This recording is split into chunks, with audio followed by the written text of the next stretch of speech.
Russia, volcano in Russia, and the plume Where flew was over. this? Okay, we're gonna get Volcano this. in Russia, the plume. Okay, flew welcome over everyone Canada. to our Listen, April 17th, 2023 On Friday, it shut down the airport. strategic planning meeting. It is 9 o'clock. How did I miss that? We have Oh my God. We're flying. Commissioner. There we go. All 5 commissioners are present. So we have Commissioner Jordan on Zoom, and the rest of the commissioners are in the conference room. And our executive management team, and Mike Burgess, we're gonna be starting with you.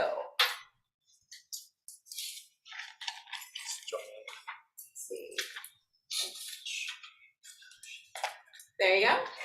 Good morning, Mike. Morning, commissioners. How are you all? Good. It's a Monday morning. Sunny, so that's good. Well, this is a really good Monday because it's the last Monday of the legislative session. So how about that?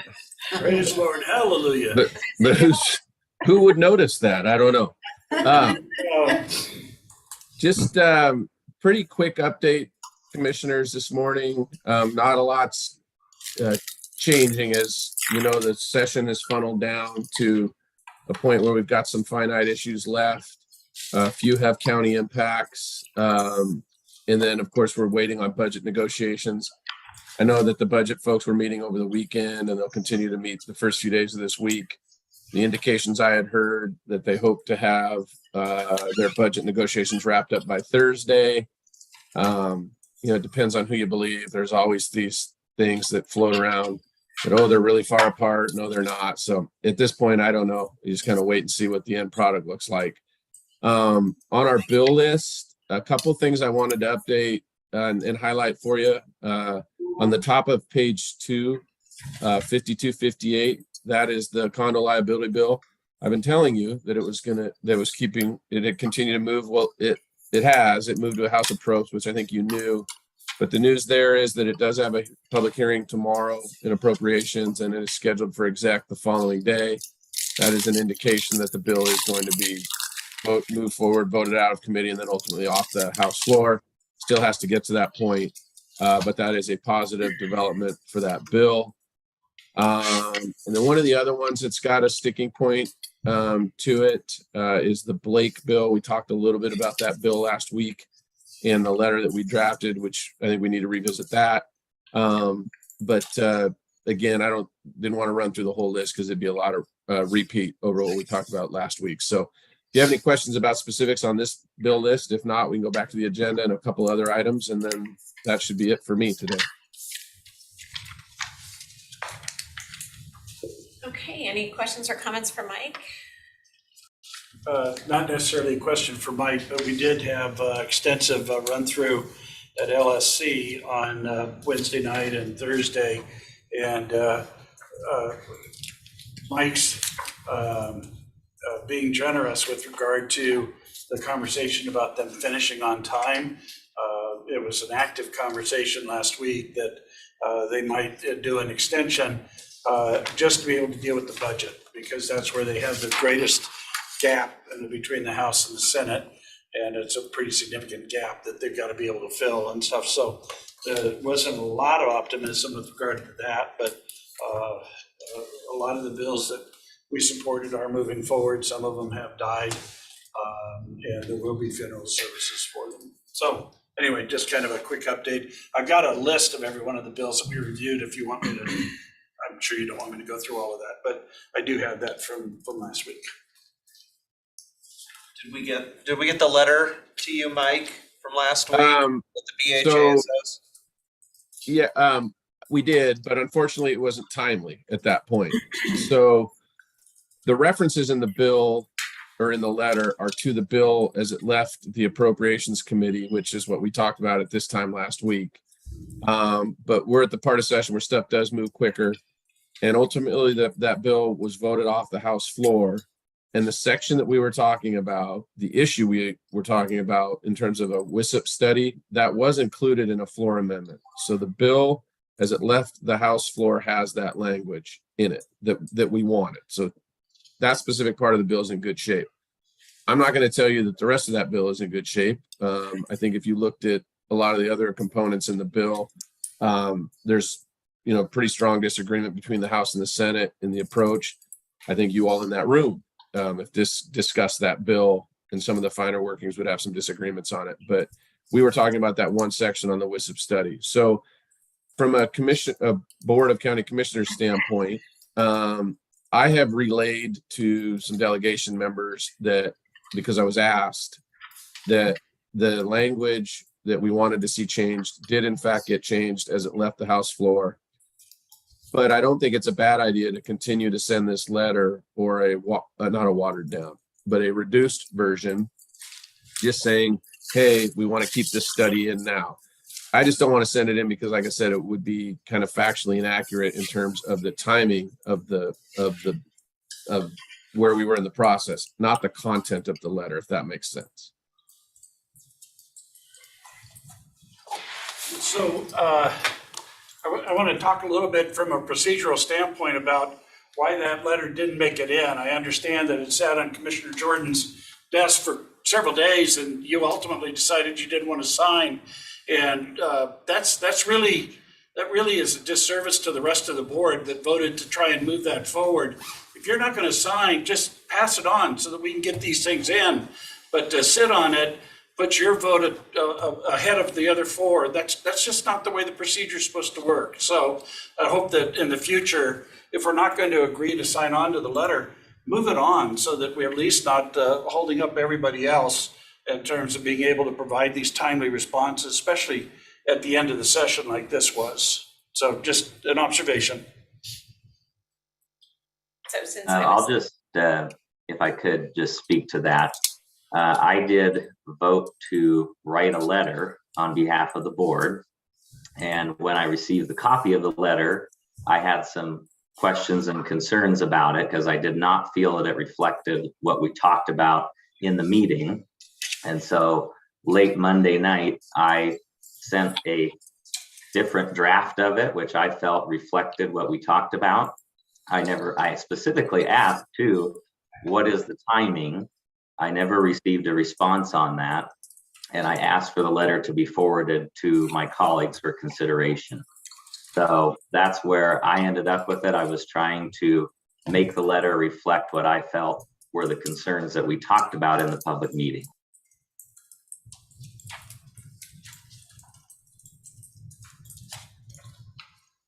Thank you. So I was not in attendance, so I guess if you could bring me up to speed as to what occurred.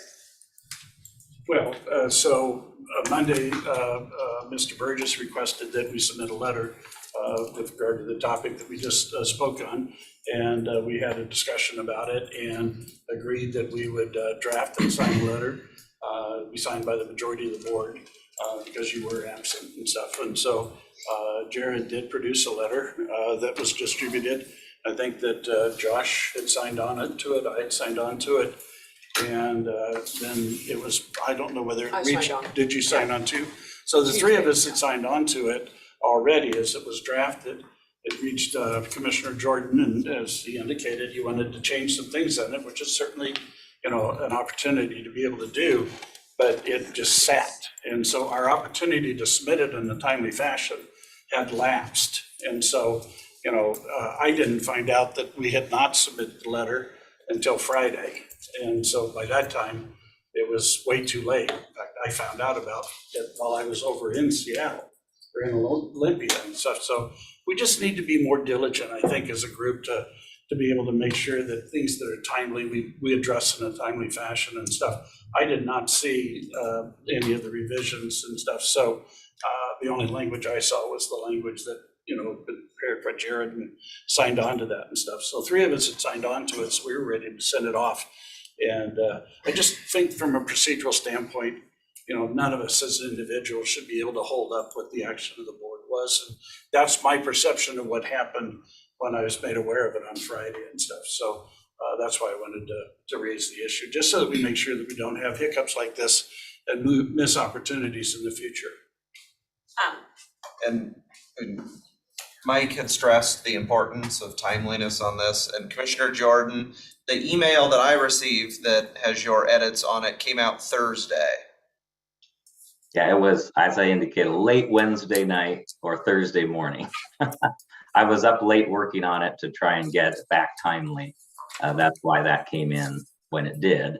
But I never heard any feedback from others. I think maybe in the future to take this in a constructive direction, when we do a vote or a motion, we might talk about specifically the timeframes that we're hoping to get the letter done by. But I do think that it's this is a different environment that we now have with 5 commissioners. And I think that when we're sending a letter to the legislature about a really important issue, it might take an extra day or two for all of us to feel comfortable with what the substance is that we are sending. So I was trying to be constructive, and it just didn't work out on the timeframes that were hoped for, it appears. No, and so Brenda had forwarded it to me, and I, said I was fine with it as well, but I was not in the meeting. And I think that what this brings up though too is that we're all not going to sign on to a letter every time. So if the board makes an approval, then is it the chair that's signing on behalf of the board? Because again, just like with anything else, it's the legislature needs to know that it was approved by the board, a majority of the board.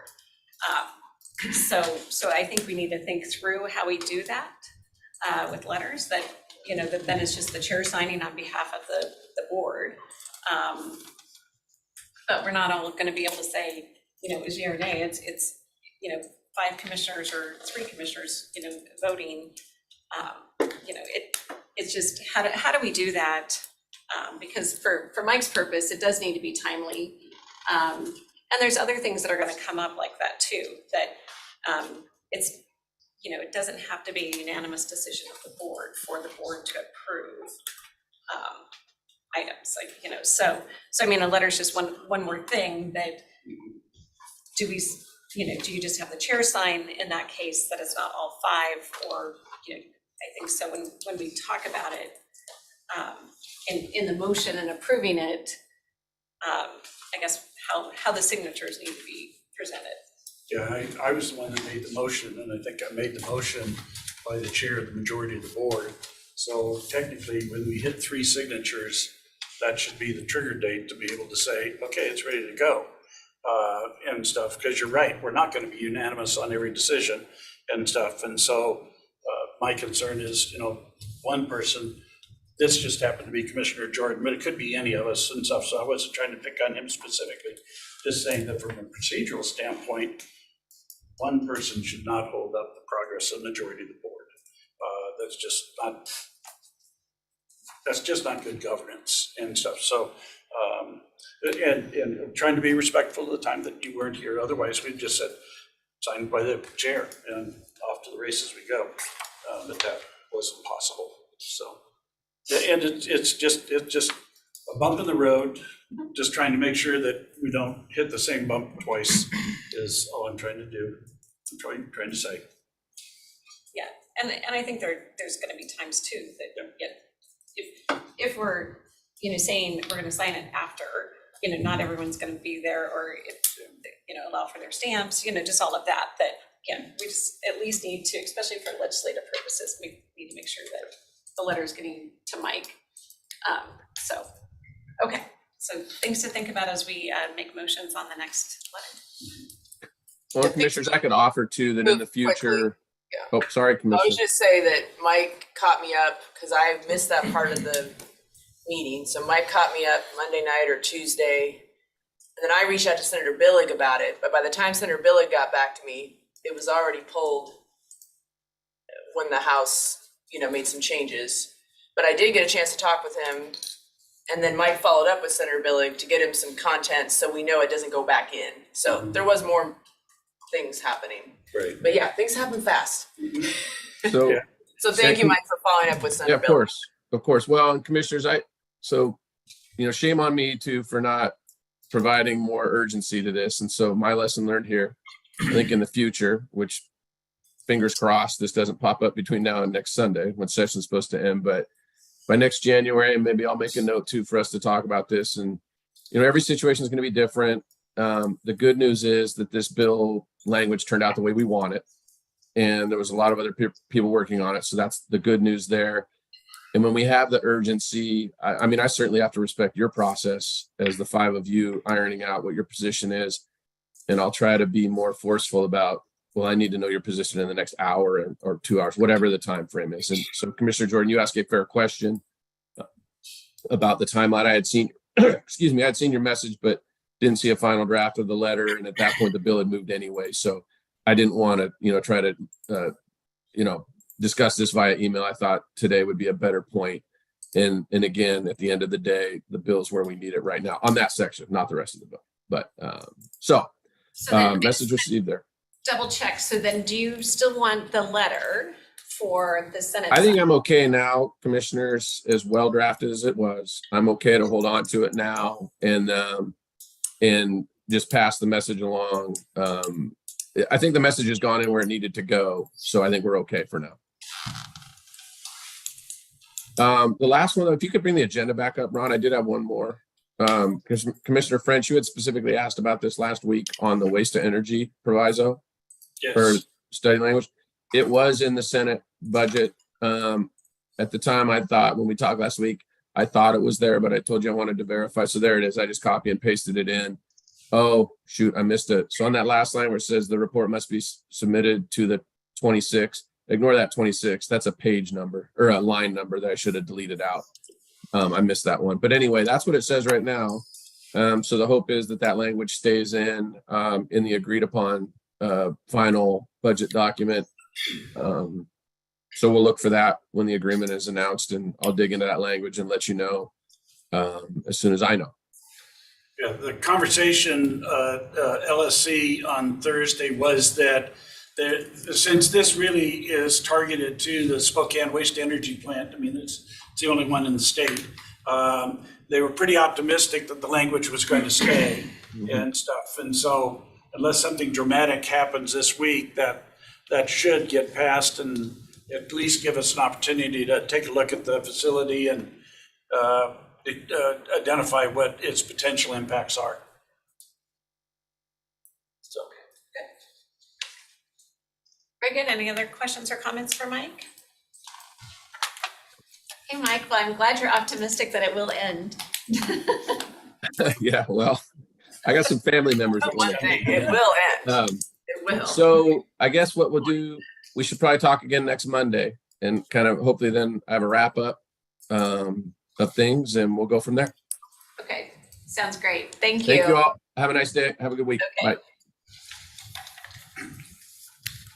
Okay, that will take us to Ariane. Good morning, commissioners. Gina, do they have a copy of this in their packet, or should I pass it around? I'll go ahead and pass it around. So this is a quick item. Yeah. Okay. So first of all, thank you for the opportunity to share this with you and the ongoing support of the new Broadlink Public Development Authority. We have a lot going on. I do plan to do a more formal briefing in the month or two to come. Many of your towns and cities are in support of this. I'm attending lots of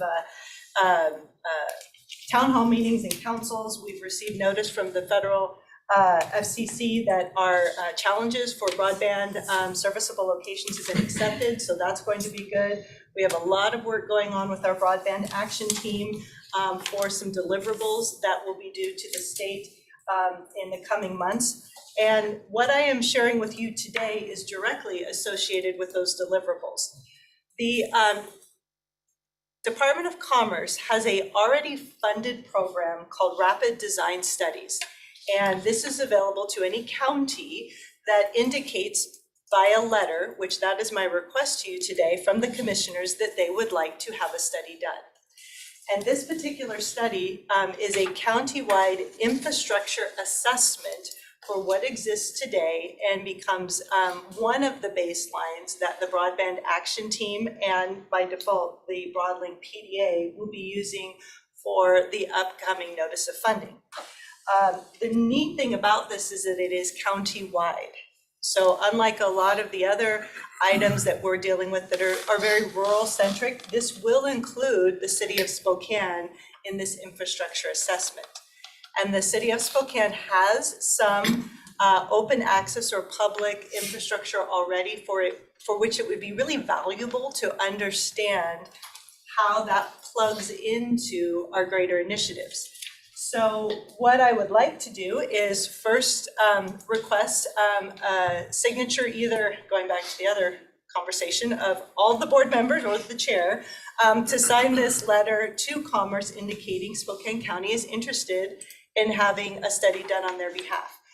There is no grant or money associated. There just needed to be an artifact at the commissioner level that Spokane County wanted this study done. I would be participating with this study and then would bring that deliverable back to you along with whatever we do for ongoing broadlink inclusions for the upcoming notice of funding. This would also be included in our infrastructure portion of the BEAD deliverable to the state. So happy to entertain questions, but wanted to give you an idea of why this letter was requested and what it entails. Any questions for me? Mr. French? I don't have any question. The topic about broadband did come up last week, and I just want to say kudos to Adrian. We are light years ahead of a lot of the other counties in the state and stuff, and so it's great to be on the front side of the train instead of the back side of the train, sucking all the exhaust. So anyway, thank you for your work and keeping us on pace here. Yeah, no, thank you for that, because Arian's really done a great job and has been helping other counties as well, just because of her knowledge that she has. The other counties don't have the same knowledge, or they've just already handed off to a provider and don't even want to deal with it themselves, which is kind of sad for their citizens. So and she's been, WASAC, in the last couple of months has started a broadband, committee, which Arian is representing us on. So it's been really helpful, and she's just, I get nothing but good things from other commissioners as well as how helpful she's being, not just here in Spokane County, but in sharing her knowledge with the others. So thank you. Thank you, Commissioner French, for bringing that up. And yeah, Arian's doing great. And we will be meeting with the city council at one of their committee meetings today at 1:15 to talk about, the LIA interlocal agreement that we want to propose to them. So if I am late to the 2 o'clock, it's because we're down speaking to the city council committee at that point. So we're trying to get this moved along so that way we can actually we want to get the interlocal agreements established so we can actually, have Broadlink be, representing then the entire county.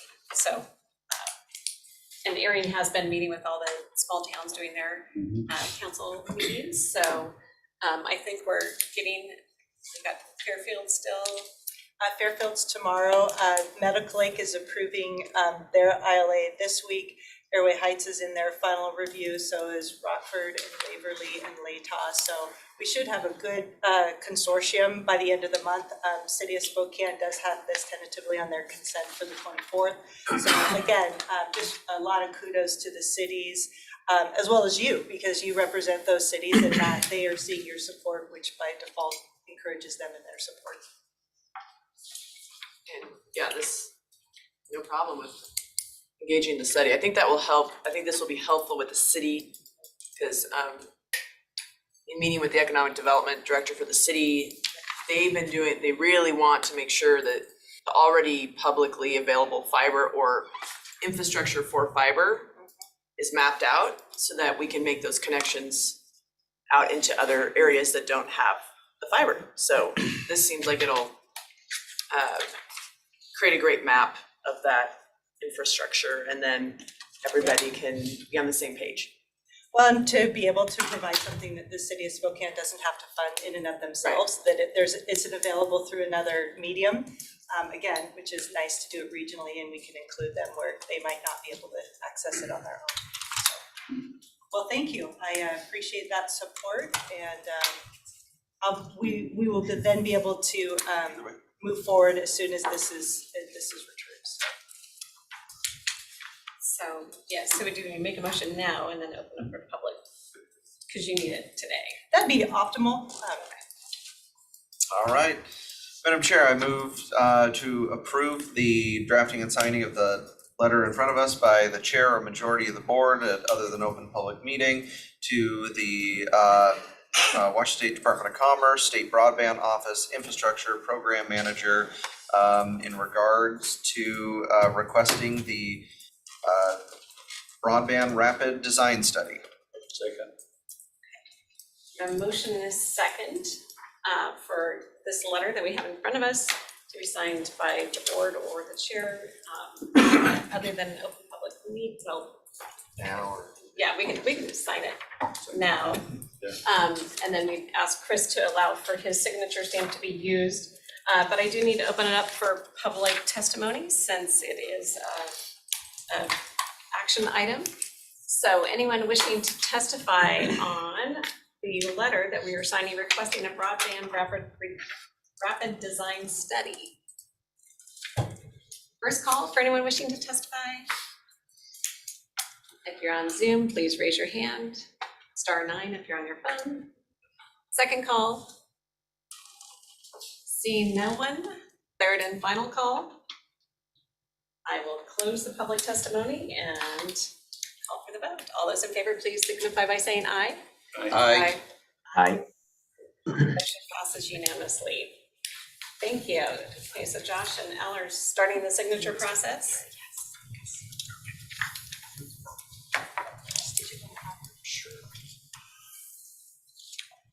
Okay, thank you, Ariane. Thank you. And Commissioner Jordan, we can use your stamp. Yes, please. Thanks.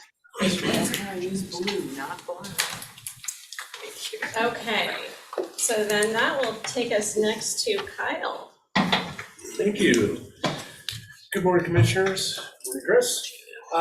We have a couple of guests with us today. Rob Lindsay will do the introductions here, but this is just a discussion for the board to consider the creation of a Spokane River watershed salmon lead entity. I shouldn't necessarily say creation, but the support of would be the proper term here. So I'm going to have Rob introduce our guests, and we'll kind of give everybody a high-level briefing of what this is and what the opportunity is for Spokane County and really the region in general.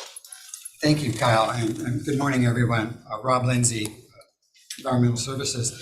Today, I'm pleased to introduce Brent Nichols. He's the Director of Fisheries and Water Resources for the Spokane Tribe. And with him today is Andy Dunow, who's the Executive Director of the Spokane River Forum. They're a convener locally, and they've been working with the tribe in developing a technical committee to start the work. And I'm not going to take away their thunder, and I'm going to let them describe to you what the work that they're doing. But again, Brent Nichols and Andy Dunow. Thanks, Rob. And we do have this little two-pager which gives you background. So I know you guys are really pressed for time, so I'm going to run treetop to treetop here and try and get through this just as quick as I can. Okay. So thank you for having us here today. Connor, the anadromous program manager, wanted to be here, but his wife came down with COVID yesterday, so we thought it was better to let him stay at home. We banished him. Okay, so next slide. I'm just going to jump right into it. So the salmon story really starts in the 1990s when we started having ESA listed salmon on the Columbia River. By 1999, there were 7 listed species, which is why the state created the Salmon Recovery Act, and Governor Locke created the first salmon recovery strategy. Next slide, please. So embedded within the Salmon Recovery Act is this concept of lead entities. The most important thing for you to remember today is that when we talk about lead entities, we're talking about habitat. Facilities like hatcheries or bypass systems and all the rest of it, that's different funding that is not part of being a lead entity. Brent can talk to you forever about all the work going on in that realm. But for this realm, it's about habitat. Next slide, please. So it's very similar to watershed planning, which Spokane County has been engaged in. So the idea is to be going bottom up, make sure you have local science combined with professional practices, and nobody's allowed to put anything onto the ground which doesn't have local support. I'll talk more about that in a second, but it's really about partnerships and trust and bringing new funding into the area. Next slide, please. So currently there are 7 regional organizations and 25 lead entities in the state. You see the circle around northeastern Washington there. That is the only place which doesn't have a regional organization because, as you know, Chief Joe has blocked salmon for any number of years now, as has Grand Coulee, so there are no salmon up here. The one lead entity in the Northeast region is Pond Ray, and that's because of ESA listed bull trout. So this will be the first new salmon lead entity in well over 10 years. So we'll talk more about what that means. That's just a picture again with that circle. That's the broad expanse of the Upper Columbia. That's the blocked area, as we like to call it. Yeah, historically, it used to have 10 to 16 million salmon return, and you can see the breakouts of Chinook and sockeye that used to roam the area. It's a tremendous expanse that's being talked about for reintroduction. Next slide, please. So, even if we never got another salmon into the Spokane River, this is called heads you win, tails you win for Spokane County, because habitat protection and bringing new money in has direct benefits to the county. Probably the biggest one, as you know, is that there is a Spokane River DOT MDO, which means there's an MVDS permit to run your plant. They have very tight restrictions, limitations on what's coming out of the pipe there. Meeting those requirements is very tough and could get tougher if we don't do something about the non-point sources, particularly for Hangman and Little Spokane. So every dollar we get with lead entity is helping the county meet its obligations under its permit. As I mentioned earlier, we already have watershed planning. All these habitat projects just further support the watershed planning effort. And as anybody knows who's in salmon country in Washington State, or for that matter, in the Upper Columbia when they reintroduced the white sturgeon fishery, there are tremendous economic development benefits when you reintroduce the fishery. And as I said earlier, these are all projects are voluntary and they require landowner support. So nobody's forcing anybody to do anything. Next slide, please. So in terms of creating a lead entity, you have to have a coordinator. For now, it's the Spokane Tribe. You have to have a technical committee, which we'll talk about in a second. You have to create a habitat restoration protection strategy. You have to have a citizens committee. Now that's going to be important because a lot of people put elected officials on the citizens committee because nothing can go to the state for funding without citizen committee approval. So that's the piece where you guarantee the local input and support for projects. And to actually create it, you have to have letters of support or resolutions. So our big ask today is that we start the process with staff trying to get a Spokane County resolution to support the identity. Next slide, please. So this is a lot of mushigash, but basically the technical committee does the habitat restoration plan and it identifies and ranks the projects. The citizens committee then either re-ranks the projects and or puts things in there before it goes up to the Salmon Recovery Office, which is part of RCO. So it's important to remember, as you all know, with RCO, that's where they combine a lot of federal and state money. So that's a whole bureaucratic process happening on the west side. But those are the two big takeaways there. So next slide, please. So where are we now? City of Spokane, Stevens County, and Lincoln County have passed their resolutions. So as I said, we're looking for the last county, Spokane County, to do their resolution. The Spokane Tribe and Coeur d'Alene Tribe are in the process of passing their resolutions. And this spring, we're planning to go do a roadshow of sorts to make sure that all the smaller communities and municipalities understand what's going on. Nobody's trying to surprise anybody here. The technical team was formed last spring, about a year ago.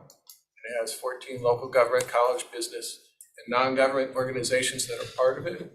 Big achievement right now is the Spokane Tribe just signed a contract with Kramer Fisheries to do what we call the limiting factors analysis. Underlying that is a big comprehensive model. Easiest way to think about it is it's going to tell you what you need to do and where the best bang for your buck to do it is. So that's going to be a 2 or 3 year project. The Citizens Committee we want to create after those letters of resolution. but we've already identified some of the folks there. And on outreach, we're about halfway through the SpokaneSalmon.org website. You can go look at it and see where it's at right now. And we have 25 other folks who we stay in regular contact with. I just want to underscore that everything so far has been very positive, very upbeat. We're not finding resistance out there. Next slide, please. So Brent's going to back me up on this, but now we are starting to get a little bit out of habitat, but you can't talk about salmon reintroduction without talking about the rest of it. So triple underscore. Nobody's talking about taking dams out, period. End of conversation. That is not in any of the planning. The reason this project, reintroduction in general, has the support of both the governor's office and Kathy McMorris Rogers is they're not even talking about changing operations at Grand Coulee. All right, so this is working within the context of the system as is. So phase one started around 2012, do I have that right? Finished up in 2019, basically it was just feasibility work. And the conclusion was that it can be done, and that wasn't just the tribe saying that, that was backed up by the Independent Science Review Panel and federal agencies. So now we're into phase two, which is where they're doing lots of studies, starting to pilot activities and so forth. Last week, for instance, there was a juvenile salmon release on Hangman Creek as part of an out-migration study. So over the course of 20 years, you can expect to start to see facilities and other actions taking place to see whether this is really going to work. Hopefully in 20 years, they reach the conclusion that it's going to be an ongoing proposition in our communities. Next question. Next slide, please. So that's just a simple graphic showing you the extent of the habitat for both Chinook and steelhead. Chinook's what we're focusing on right now. Steelhead has ancestral link to red band trout, which are currently in the system. So protection and restoration with lead entity also accounts for the red band trout piece as well. And I think one more slide. All right, that was as fast as I could race through that. We are happy to answer any questions. Brent, you want to say anything before they start asking? Sure. Thanks, Andy. And thank you all for letting us be here today. Spokane's forgotten.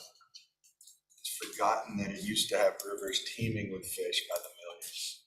And part of the tribe's effort and interest for its membership, but also for everyone else in the region, is to bring that availability back, bring those fish back. Our chairwoman said it best that in order for the tribe to heal, we have to bring these fish back. But as we're doing that, as we're going through these processes for habitat restoration, not only is it healing our members, it's healing our environment. And that's the focus of our efforts. And we've been very transparent since the beginning of this lead entity process of what the purpose was. And that's why we're sitting here with you guys today, is to hopefully get your buy-in and support for what we're trying to do. The tribe has taken the lead so far on this. I came to Andy a few years ago with this idea and he laughed at me. Literally, he laughed at me just like that. But here we are a couple of years later and we're making progress. And it's slow, but it's steady progress. And together I think we can accomplish our goals. And we'd like to have your support for that. And knowing that, you know, while the tribe is leading this effort, it's not a tribal project per se. We took the initiative to get it started, but once the lead entity is developed, it's an independent organization operating on its own. So it has input from all of the citizen committees, all of the technical representatives. It really is a process that's been established statewide for many, many, many years. And we want to become part of that process and have access to funding availability that we don't have right now. And that's what I wanted to say. Any questions?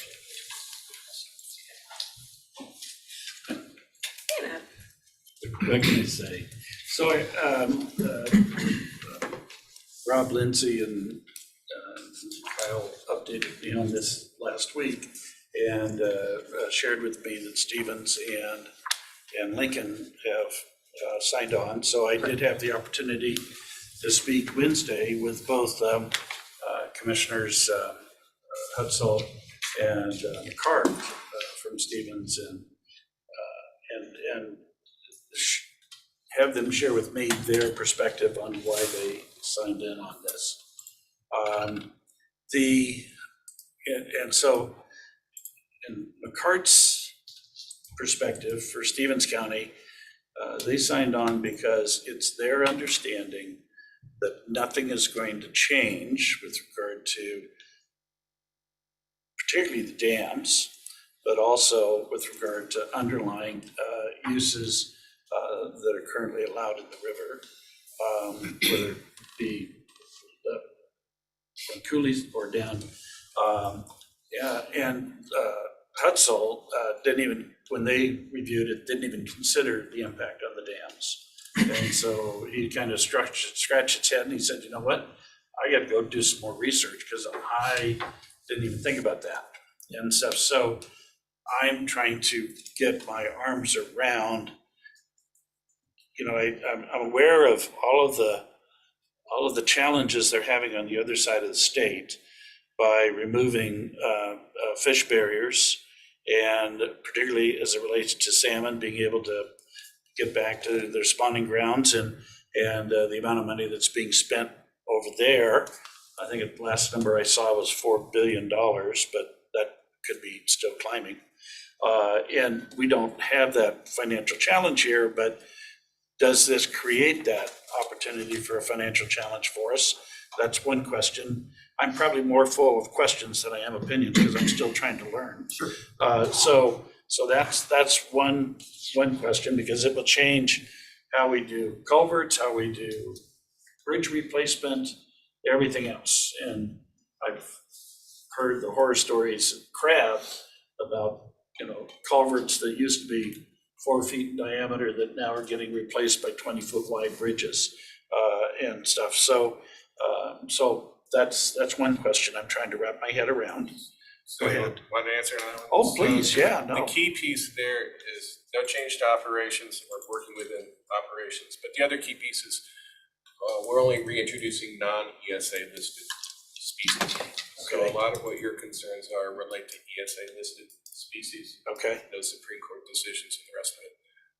We're reintroducing non-ESA listed species, so that doesn't factor into. and so what assurances are there that once we do that, we're not going to go after the others?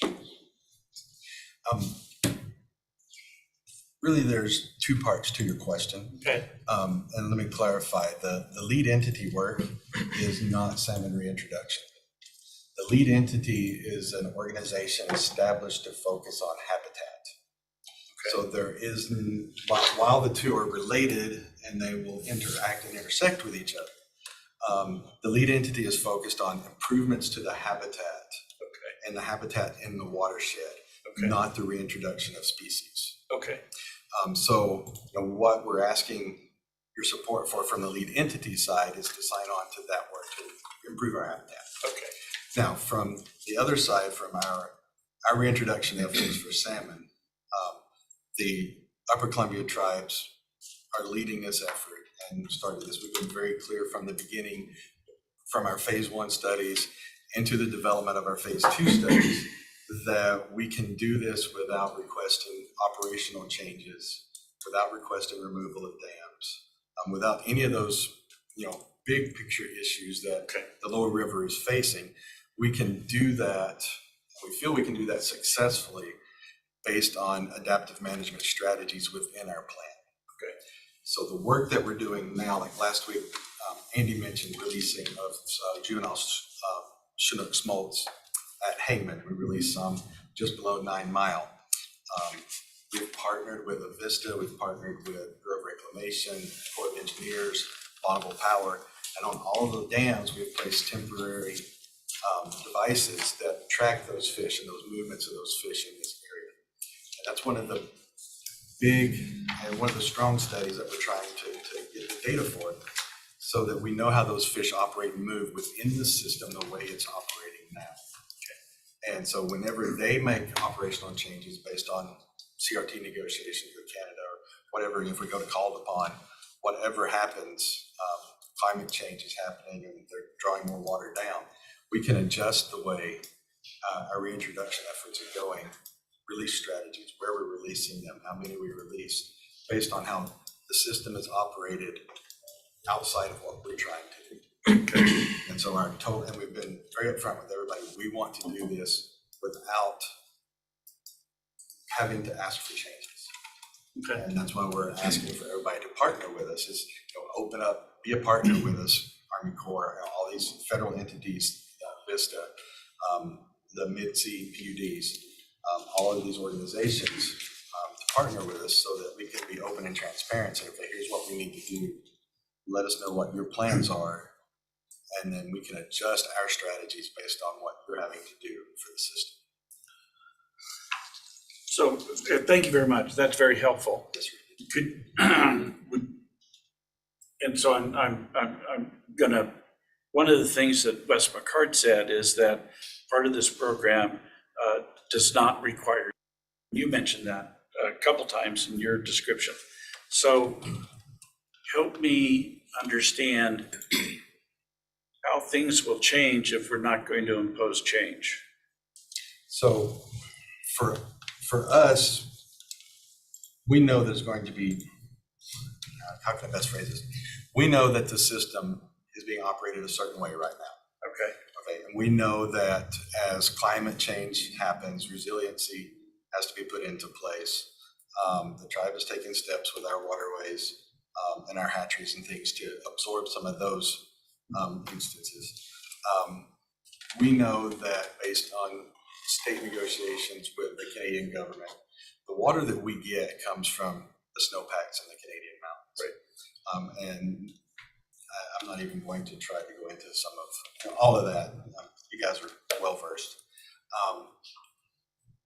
There will be changes on how that operates, but that's outside of what we're trying to do. Okay. That's all based on the system, flood risk management, navigational needs, lower river water needs for existing ESA listed species. We're saying that our donor risk of stock assessments from phase 1 were designed to select the stocks for reintroduction that are best suited to adapt to the way the system will be run. So that we don't have to adapt the system to us, we will adapt to the system. Got it. And that's the message that we've been trying to get across to everybody from a reintroduction effort. I know several of the counties that are much more impacted by the Columbia River negotiation and stuff are much more familiar with that than we are, or at least that I am and stuff. So I appreciate that. Thank you. Appreciate your information.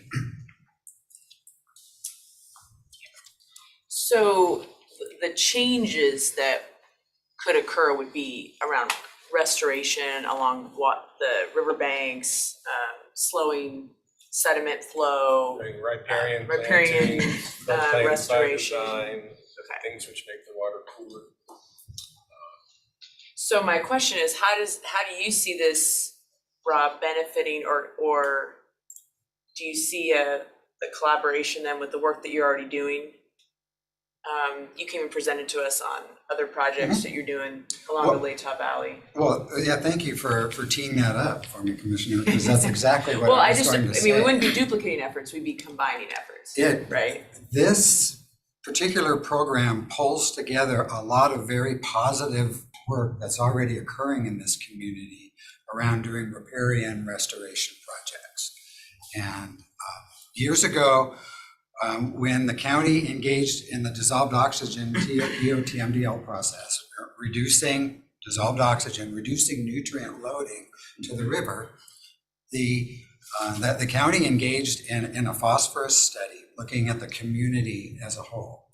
And we were able to recognize inputs of phosphorus from our wastewater treatment facilities, from our engineering department. But we also recognized a tremendous amount of phosphorus coming in from our rural sectors, both from Little Spokane and from the Hangman Valley watershed. We don't have as many tools to address nutrient loading in those areas I mean, we know through the voluntary stewardship program that we're now addressing voluntary methods to address it in our agricultural areas. So going out with these voluntary programs and resonating with quality programs like the Spokane Conservation District to go out and work with landowners to reduce these, these inputs and improve our riparian areas. This work fits in beautifully with that. And it actually brings more resources and funding to the table. That was my next to help question, like that. what kind of funding is available at the state level if you create this lead entity? That's a really good question, and that varies from year to year.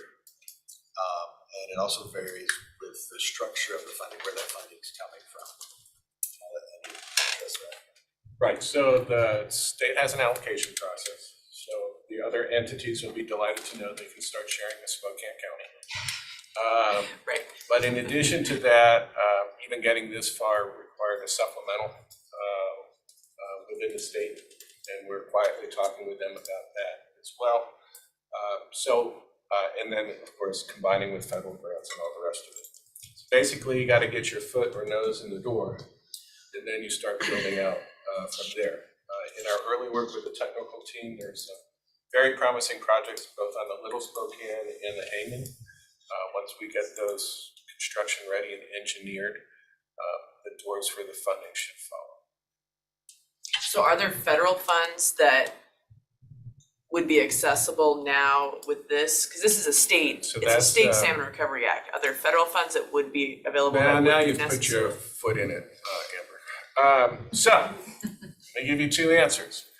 Currently, the federal funds go for ESA listed species. Okay, There's been a lot of movement to start to change as the state has to identify funding for non-ESA listed species. We're not quite there yet, but the tribes are awfully close to breaking that door down. Can I say that there's $10 million of federal funding currently being identified for this area? So no, in but that, there has to be, so there's some advocacy around policy changes to also fund these other types of salmon species. exactly. Okay. So it all starts to come together. Basically, depending on how you look at it, back when NOAA and the state said, hey, we're gonna deal with areas that aren't blocked first, and then we'll go to the blocked areas, that decision hasn't worked out by any standard. So now it's being revisited at the state and federal level to say, actually, we do need to open up the blocked areas for salmon, but we're gonna do it with non-ESA listed species. So you guys get to be at the forefront of that. If I may, and I can see Commissioner French's wheels turning there. I want to reiterate that we do not have an interest in bringing ESA listed species back into this area. We don't want to deal with those strings any more than anybody else does. So we built that into our donor risk stock assessment surveys so that we could find the most successful stocks that weren't listed species. Those are the ones we want to use. That removes all the strings that are attached with ESA and all the federal regulations that come along with that. And as a fisheries biologist, I don't want to deal with that any more than anybody else. I want to be able to, once we have fish in our waters, to be able to let people and say, okay, go catch those. That's the ultimate goal, is to have a healthy, harvestable population of salmon back here in our Spokane waters that people can fish from. So we started the volunteer stewardship program when I was here. And that, for the most part, is working fairly well. I think there's been buy-in. A lot of the buy-in has been associated with building trust and stuff. And so I understand that there's that tension. So this will be a program that will work in concert with the volunteer stewardship program, right? Well, yeah, I mean, yes, I mean, it's the I same thing. facilitate that one too. So the answer is yes. Yes. It's built exactly the same way. So it's all trust-based It's likely you're gonna find, we need to Similar do people. some different restoration efforts on, Yeah, and to be honest with you, something interesting is happening. So we we think about Hangman and Little Spokane as all ag out there, but actually there are a lot of large property owners who move into the area who just like to hang out in the rural countryside. They actually really like these projects and have been incredibly cooperative. So we are working well with farmers. I can't say enough about the CD and what they're doing with upland practices to keep sediment out. And Ecology's own EAT program is showing good progress that way. But it's not just dealing with farmers. There's a new type of person out there who's a landowner who is offering up good stuff. Can't name the names, but there's some major projects. Well, you have that segment, but then you also have the cattlemen's organization as well. And they're the ones that have a tendency to get really uneasy because their cattle need to have access to water, but getting them access to water then creates some other environmental challenges. And so that's been a tension that Right. has been there for as long as I can Okay. remember. Yeah, It's still voluntary. it's a voluntary, yeah. BSP and the county are working, conservation district are working really well with them. So those are fencing practices, which actually qualify under lead entity as well. But as long as it's voluntary, that's different than when Ecology is sending enforcement letters out, but we don't have any control over that. Right. That happens with or without things. Right. And I know on talking to the Conservation District that as different landowners along the river, Hangman Creek, and Lake Tuck Creek have started to do their voluntary programs, that then adjoining neighbors are like, oh, we want to do that. I've heard that there's been a lot more, so as they've seen it go well, then, adjoining landowners, and I don't think that, because again, they're getting the federal grants, is my understanding, or some of the grants to do that. So it's now a funding stream that there's not enough funding to have the other neighbors then continue that. Yeah. But this potentially could give us more funding to do more. If I may, the strength of this program is built exactly for that. You've got all the counties and cities and all the municipalities, private landowners within this lead entity structure that are supporting it. And by the time a project goes through the technical committee review, is elevated to the citizen committee and ranked, and then the citizen committee says, okay, here's the projects that we prioritized for this lead entity. There's a lot of strength behind that because of all the entities that are involved there, of all the players there that are saying, Spokane County, Lincoln County, Stevens County, the city of Spokane, the Spokane tribe, the Coeur d'Alene tribe, the Colville tribe, all of these entities that are saying, we want to support this is an important project, it's ranked top of our list. Then when we, as the lead entity, submit that to a funding source, we have the strength of that coalition behind it. And I would just add one little thing to that, which is I'm much happier creating the lead entity, building on the success of watershed planning and BSP. We are in way better shape to introduce this program now because those relationships are there. A lot of the same people are at the table. I would not want to be starting from scratch, and we are not starting from scratch. So, Go ahead. so my question is, so it says we've got a resolution to support this. I'm not seeing a resolution yet. And so I'm also trying to figure out what are you asking us to do? I'm asking you to let me work with Rob or whoever Scott designates or Kyle designates to draft a resolution that we can take through your process. So what we did at Stevens County and Lincoln County and the cities, first we talked to them, then they said, great, go ahead and draft a resolution and take it up through the chimney. So what we'd love to have you do is give permission for Rob or whoever to work with us to draft a resolution for you to look at. Okay, and I would say, one of the things, because you've got these different committees, how those structures are going to be, I want to know before I sign on to a resolution, how those are structured and who you anticipate to be representative on those Currently, committees. Spokane County is on the technical team. It's actually a decision for you on the Citizens Committee if you'd like to have an elected official or a staff person on that committee. But we'll put that in the resolution for you to look at. And do you, as you've created this structure entity, do you already have formation documents that have already been agreed upon? No, so what we're gonna do is we need the state to approve creating a lead entity. Now, I, in the background, am drafting those formation documents, just like what we did with VSP and what Rob did for watershed planning. But we're not gonna roll those out because that's actually the first business of the Citizens Committee, is to adopt their own bylaws or go through their own bylaws. But like I said, this is the first time in over 10 years the state's doing it, so they've already done a little bit of weaving with me, but they're trying to remember how they did it as well. So let's say we vote in favor of the resolution to move forward. You end up creating the formation and organizational structure, and in that process, everything starts to go sideways and it starts to take a different form and character to it. And we go, wait a minute, this isn't what we thought we were getting into. Do we have the ability to back out? Yes, the Citizens Committee would do that. So, just to be clear, the state, we've got funding to finish the development through June 30th next year, not this year. It's already in the capacity building ongoing funding of $100,000.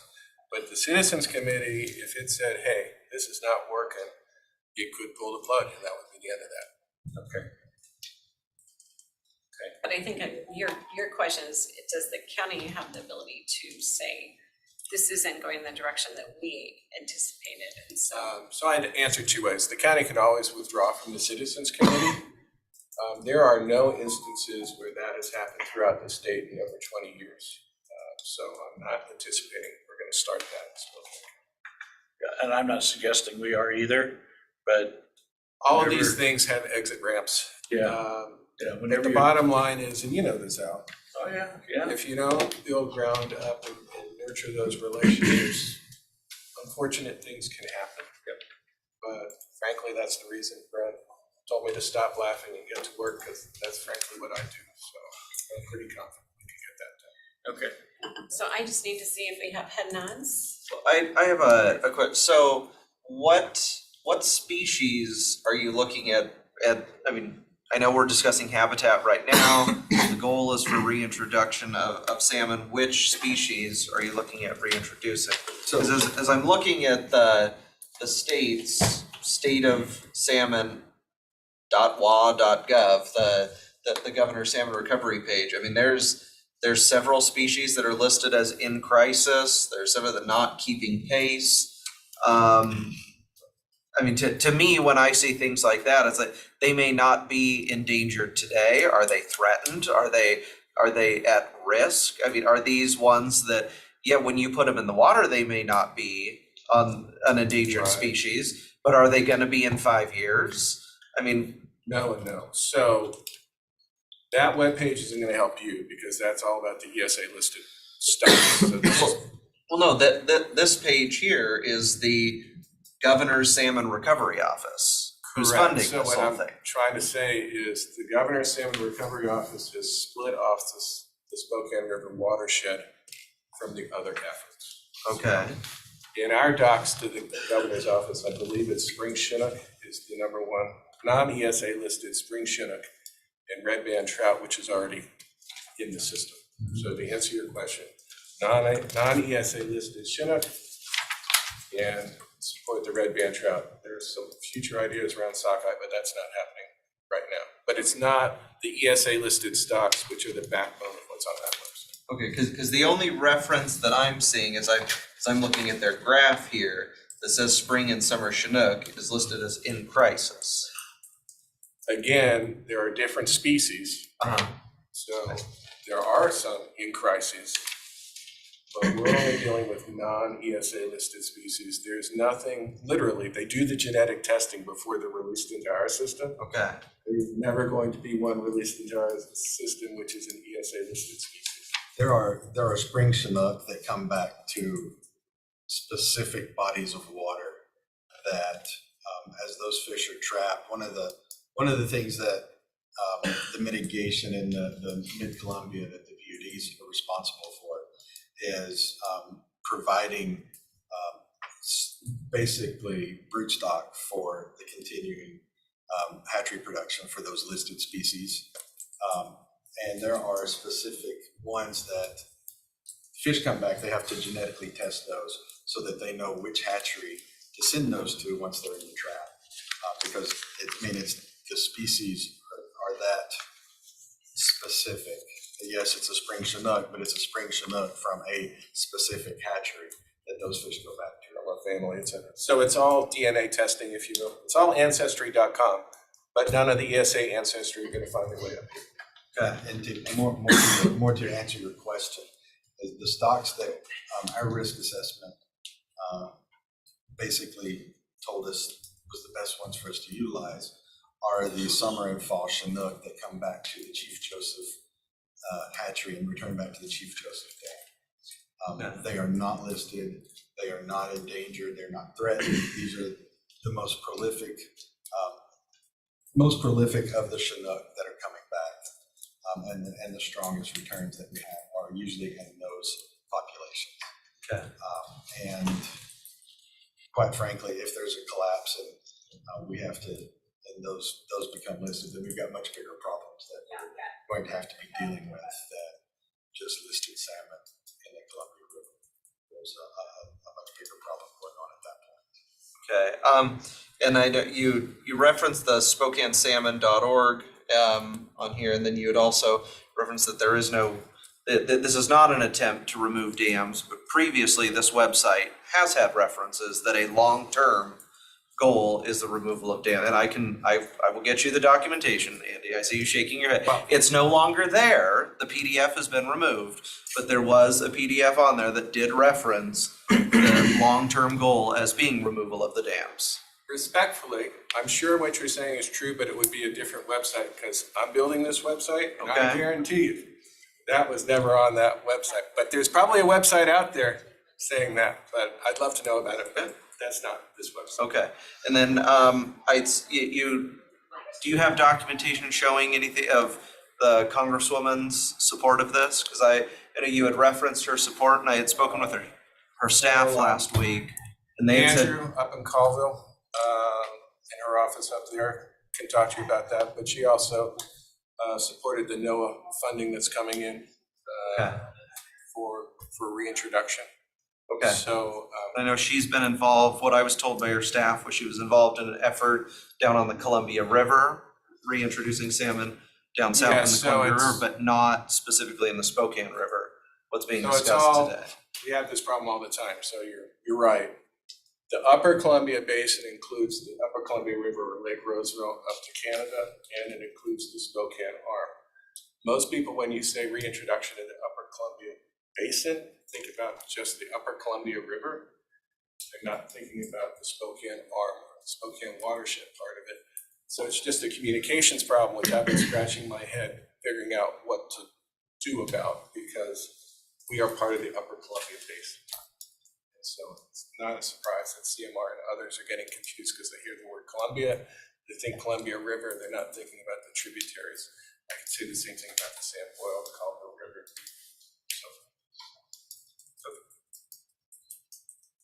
Okay, we are way beyond time. I'm sorry. So no, but that's good. I want to make sure everyone's questions are answered. But so then I think the request is to tell you it's okay to go ahead and start a resolution process. Okay, thank you. So if I've got Commissioner head nods to, move forward with having them look into preparing or having them prepare a resolution for us to take a look at. Thank you very much I for have your additional time. questions, but it's all right. If you've got a majority, you got a majority. I have additional questions. But it's Gosh, just, we'd it's be happy to only sit with to you just, separately. yeah. That's We'll great. get No, to and let's do it. discuss the Let's go resolution. get on it. Any questions anybody has, like I said, we're 100% transparent in When the process. yeah, and I think, maybe as you're, looking at that resolution process, maybe we need to have you come back Sure, before you, anytime. to then answer additional questions. So Sounds good. just- Scott, if you We'll want get to with you. put that back on the agenda for, another week or two. Thank Okay, you. thank you. Okay, with that, we're going to get working on getting caught up here. Dr. Zing, we've got you next on our agenda.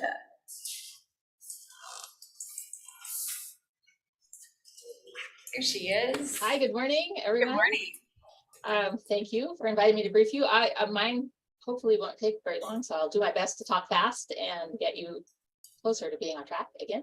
I'm here this morning to ask you to consider approving an agreement for emergency operations support between the medical examiner office and Inland Imaging, which is a diagnostic radiology practice that provides imaging services to a lot of hospitals and clinics in the region and also to us in our day-to-day operations.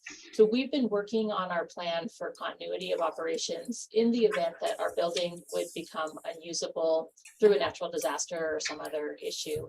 And for our office, continuing to provide the services that we provide to our citizens is not as simple as just giving everyone laptops or desktops and having them work from home, because there is a distinct hands-on component of our work that requires a physical presence to examine the dissonance. So when we consider how to ensure our continuity of operations, we have to think about how would we establish a temporary morgue facility in the event that our building remained inaccessible or unusable for, an extended period of time. In a temporary morgue facility would involve having areas for body examination, and it would also require having the capacity to x-ray bodies if needed. In our own facility, we already have, of course, the necessary network set up to transmit the images to a storage area. We have x-ray equipment that we are familiar with and that we can operate ourselves with our own staff. But if we relocate our operations temporarily, and our plan currently is to relocate to an area hospital, if possible, if not possible, to establish a temporary morgue at the fairgrounds. And in order to do that, it may require assistance to set up a network for transmitting images, a way to store those images, and also possibly to operate equipment which is unfamiliar to us. And to that end, we would like to enter into an agreement with Inland Imaging, as I mentioned, to provide these ancillary services in the event that we would need to set up a temporary morgue facility. There's no cost to enter the agreement, just the entrance of it. But once entered into the agreement, if we needed to call upon them for emergency support, we would agree. The agreement allows us to pay them a set hourly rate, which is laid out in the agreement. I think that you have, for information technology support and for radiology technician support.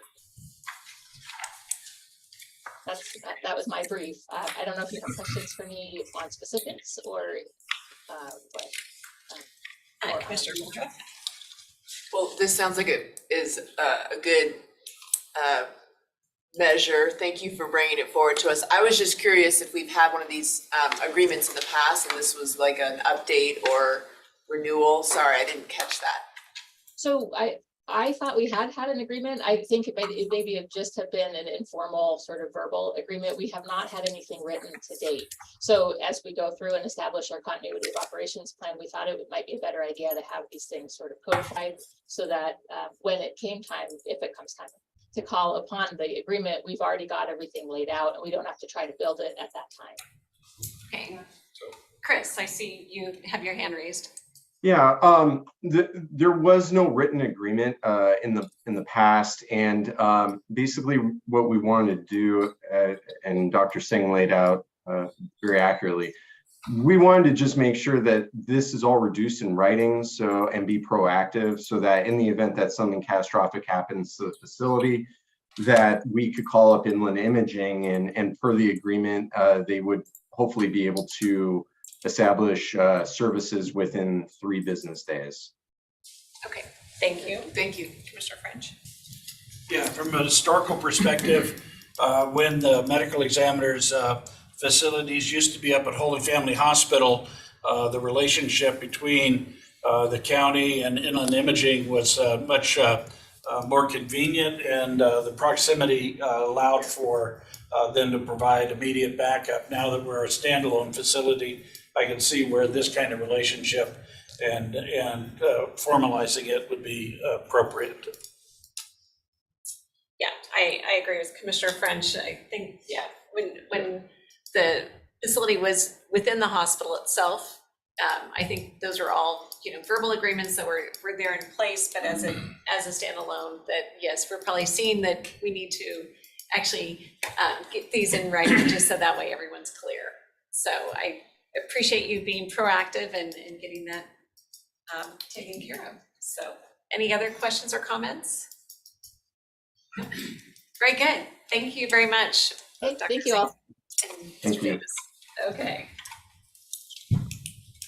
I believe this will be coming up on next week's agenda. Okay, that takes us to Justin. Good morning, Commissioners, and Scott.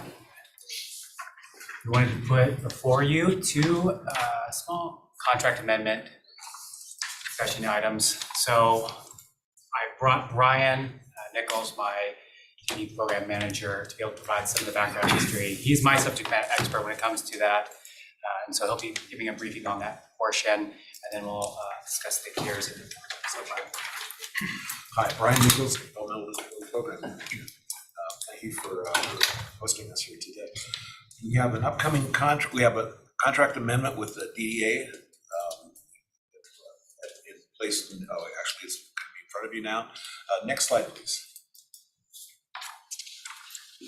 These are the services that we offer, Spokane County Community Services, through a developmental disabilities program. So these are all focuses on employment for folks with developmental disabilities and focus on transition high school youth into the world of adult services and the world of work in most cases. The issue at hand is that it's listed as new funding for a contract amendment. It's really a typical process for DDA to not give us our full allocation until sometime this part of the fiscal year. So included is the money for our transition students. Included is money just to continue the work we do through the rest of the fiscal year. But the one thing that is different this time is that there's some flexibility in how we spend that money. Next slide, please. We are at a near crisis in our state and in Spokane County with our provider base for employment services and community inclusion, another major service we have. We have a lid established in our contract, and we cannot pay rates above that lid without DDA's approval, and that rarely happens. We have a temporary increase in that cap for now. So we still don't have enough money, particularly in long-term funding, to stabilize our system.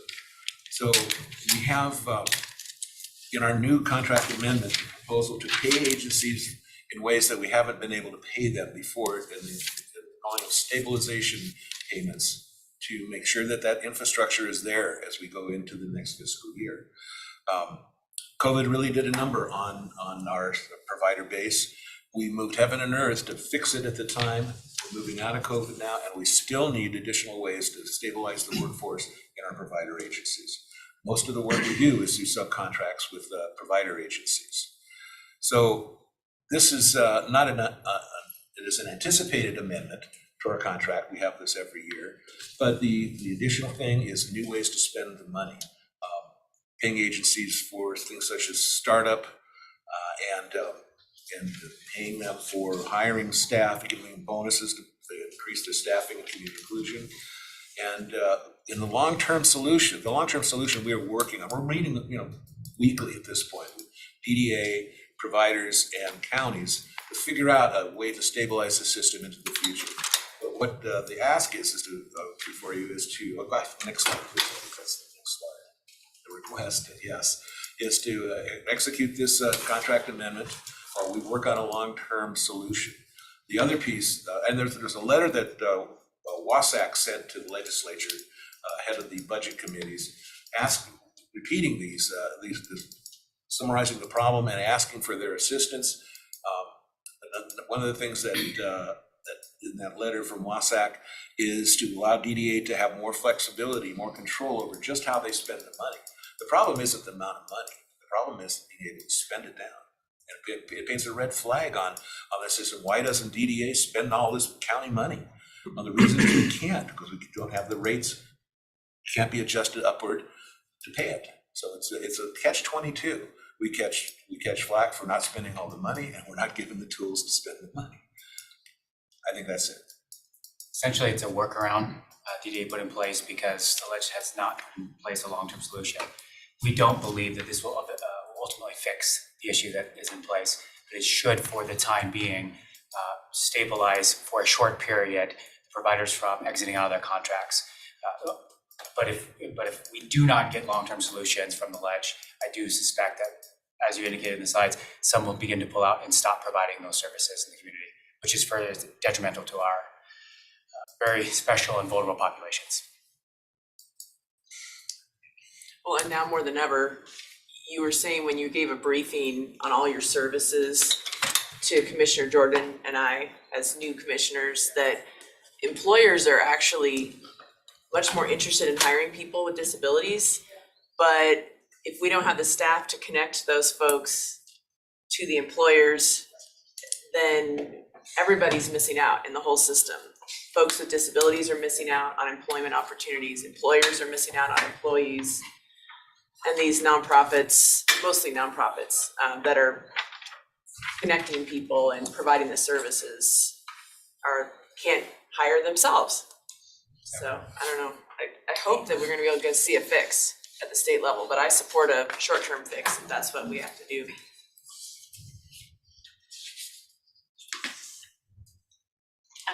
I just had a question. I tend to work with the ACAC, which is one of our community groups, and wondering about these funds. When you have providers or nonprofits, is there a process that they should be going through to apply for things like this? If it's a new entity or someone who's looking to get more involved in something like this, can you maybe just speak to that a little bit for those community groups or providers that don't know how to access funding maybe? Right. Well, we have what we call an open continuous qualification process. One of the tasks that counties are given by RCW 71A is to qualify agencies that are eligible to receive funding for this. Our website has the qualification process. Open continuous means anybody can apply at any time. Criteria that must be met. But if you meet them, you will be qualified as an agency to provide these services. Thank you. All right. Thank you. And then we have one other request. Next slide. This is just an addition to our existing HARPS contract. HARPS is our Housing and Recovery supports through peers. This supports a couple different areas for individuals with behavioral health conditions, seek and maintain housing, and then also provide the necessary therapeutic guidance to maintain that housing. So it's a sustainability for a supportive living program.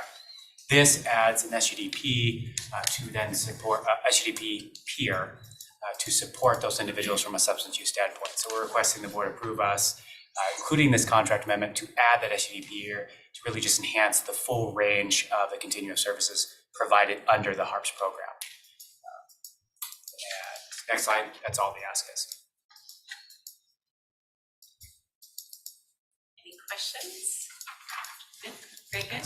Thank you very much for all the good Thanks so work much. you're doing. Thank you. I think Chris does. Oh, sorry, Chris, just second Justin. Chris, did you have a Sorry if I missed it, but what's the source of the funding? That's always my question for when there's a dollar. For the HARPS contract, that is through the state healthcare authority, state dollars. Thank you. Thank you very much. Thank you.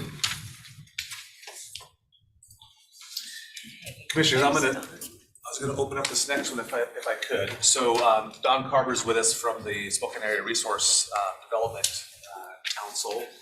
And back in 2021, Don and team had approached the county. They were where the Resource Center of Spokane County currently is located. It was being leased from the landlord to the city of Spokane. City of Spokane, I believe, indicated that they were no longer going to be the lessor or the lessee in this thing. Don had asked if the county would be willing to step in. So background is the property owner has long indicated they will not lease to anyone other than a government entity. And so even though the Spokane Area Workforce Development Council was trying to lease to them to continue that resource center, they declined. They wanted a government entity. So Don had approached us to see if the county would be willing to be the lessee. And what we developed at the time is a lease agreement with the landlord that was in place from September 1 of 2021 through May 31st of this year. It's a 21-month agreement. Separately from that, but connected, we entered into a interlocal agreement between the county, Workforce Development Council, and the city of Spokane, where we jointly, three-way, share the lease costs. And Dawn and team had come and said, hey, that gives us runway to be able to go and look for grant dollars that would create a sustainable funding source for it. So the interlocal agreement predicated that at the end of the lease term, Workforce would come back to us and say, hey, we've got a revenue stream identified, we're self-sufficient, and then will the county continue to be the lessee on this agreement? So that's a little bit of a backdrop to what Dawn's going to be sharing on the Resource Center and that update. Perfect, thank you. A great summary, and thank you all for all of your support for the Resource Center up to this point. We did not intentionally operate the Resource Center. It was started by the community, and there wasn't an agency that was able to step up at the time. So we were able to fill in, and we find ourselves still filling that role, which we're okay with. The Resource Center offers everything around employment except for that employment piece, and that's what we do. We already operated the Workforce Center, which is a career and employment center on the same campus, and the Next Generation Zone. We just did not have on-site access to all of the ancillary services related to employment. And that's where the community stepped it up and filled in all of those areas. So I was asked to give just a quick rundown of the Resource Center since you all are being asked to sign a lease on our behalf. So we put together just a quick presentation. If you have not been down to our campus, that's just a quick picture of what's all available on the campus, the Workforce Center and Next Generation Zone, the Workforce Council, and the Resource Center.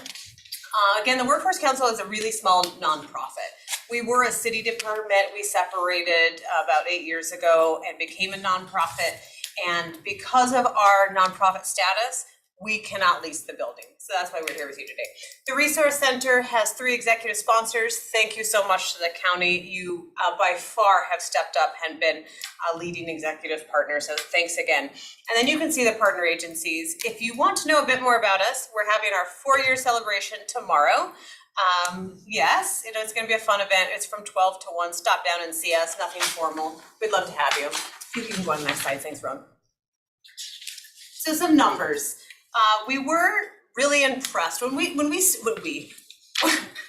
Workforce Center, or when the Resource Center started, we had no idea how many people would show up. And so to our first funder, we said, I don't know, 1,200 a year. Well, that number has proven to be not accurate at all. We're on track for 6,000 this year. So it is a very active place, well-used center. And today we actually have WIC who's moving in, the Regional Health District's Women in Nutrition Program, and they believe they're going to bring 2,000 to 3,000 mothers needing access to food and nutrition. So 6,000 is on the low end. We have 19 agency partners, 12 are on site regularly. This is really impressive to us because they already had home offices.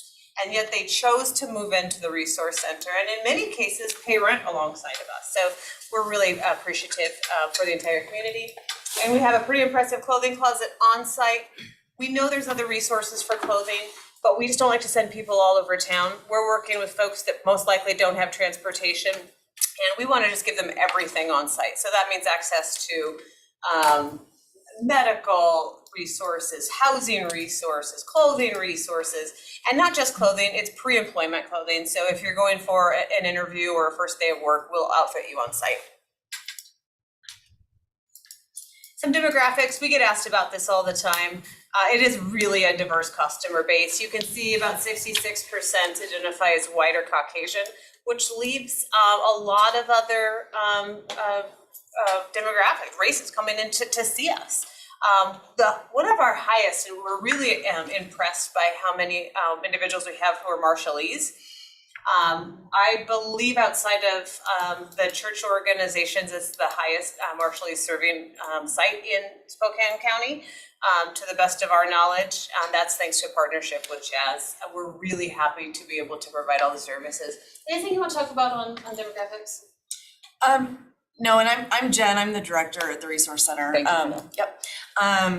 No, it is just very diverse. We have about 7 languages that are spoken among the staff that are at the Resource Center. So we have a lot of folks that come in from different communities to be able to receive services that normally wouldn't go somewhere to receive services. So it's a comfortable environment for folks to come into that are outside of English speaking as a first language.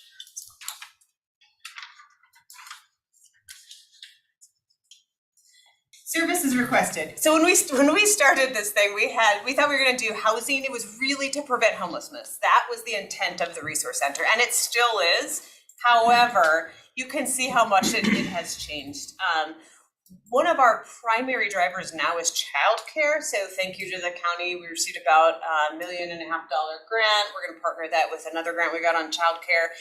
And we do these sort of things to meet the needs of the community. So we need mothers and fathers to get back to work. We have open positions. We have employers that need bodies and parents that need childcare. So that's what we're focused on now. So you'll always see the requested services changing. This is an ever moving, graph for the Resource Center, but housing is almost 30%. It looks like 25%. That's huge. And so our goal is to keep people housed. We're not necessarily working on the backside once someone has lost their house, although we will definitely provide services, but our goal is to reduce the number who are becoming homeless. And we're doing pretty well with that. So great job to Jen and her team. And you can stop me with questions along the way if you have anything you want to add.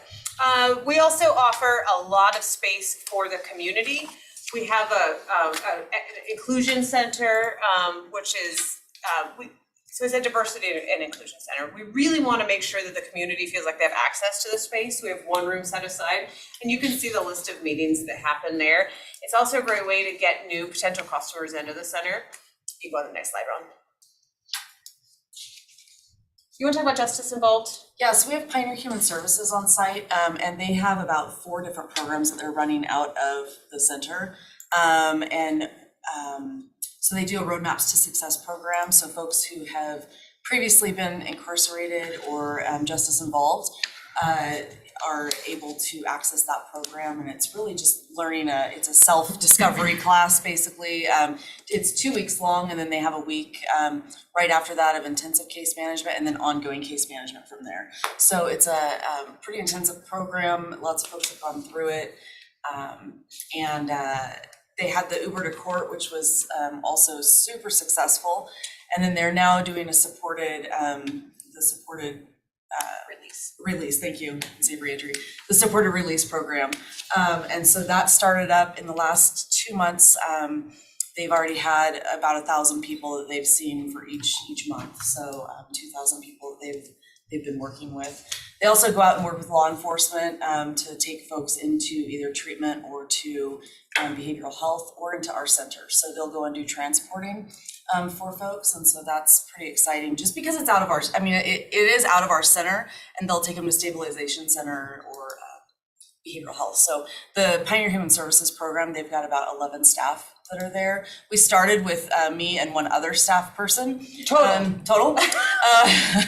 And now we have about 21 full-time staff, which is amazing. And then with WIC moving in as well, we'll have their staff coming in as well. So we've really grown, and to see Pioneer Human Services grow as much as they have is also, it's really exciting.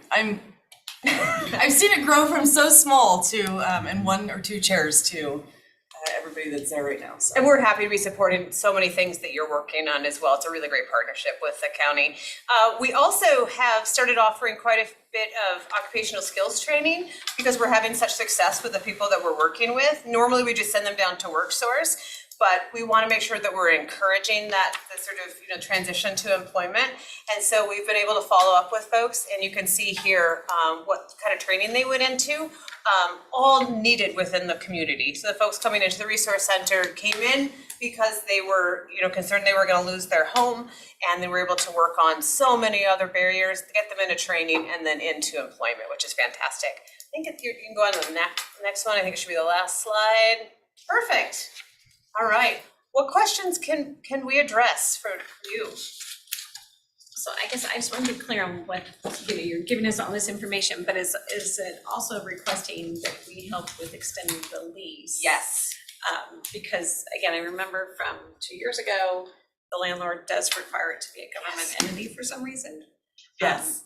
And at that time, the city of Spokane didn't want to be on the lease, and so we were the ones that stepped up to have our name on the lease.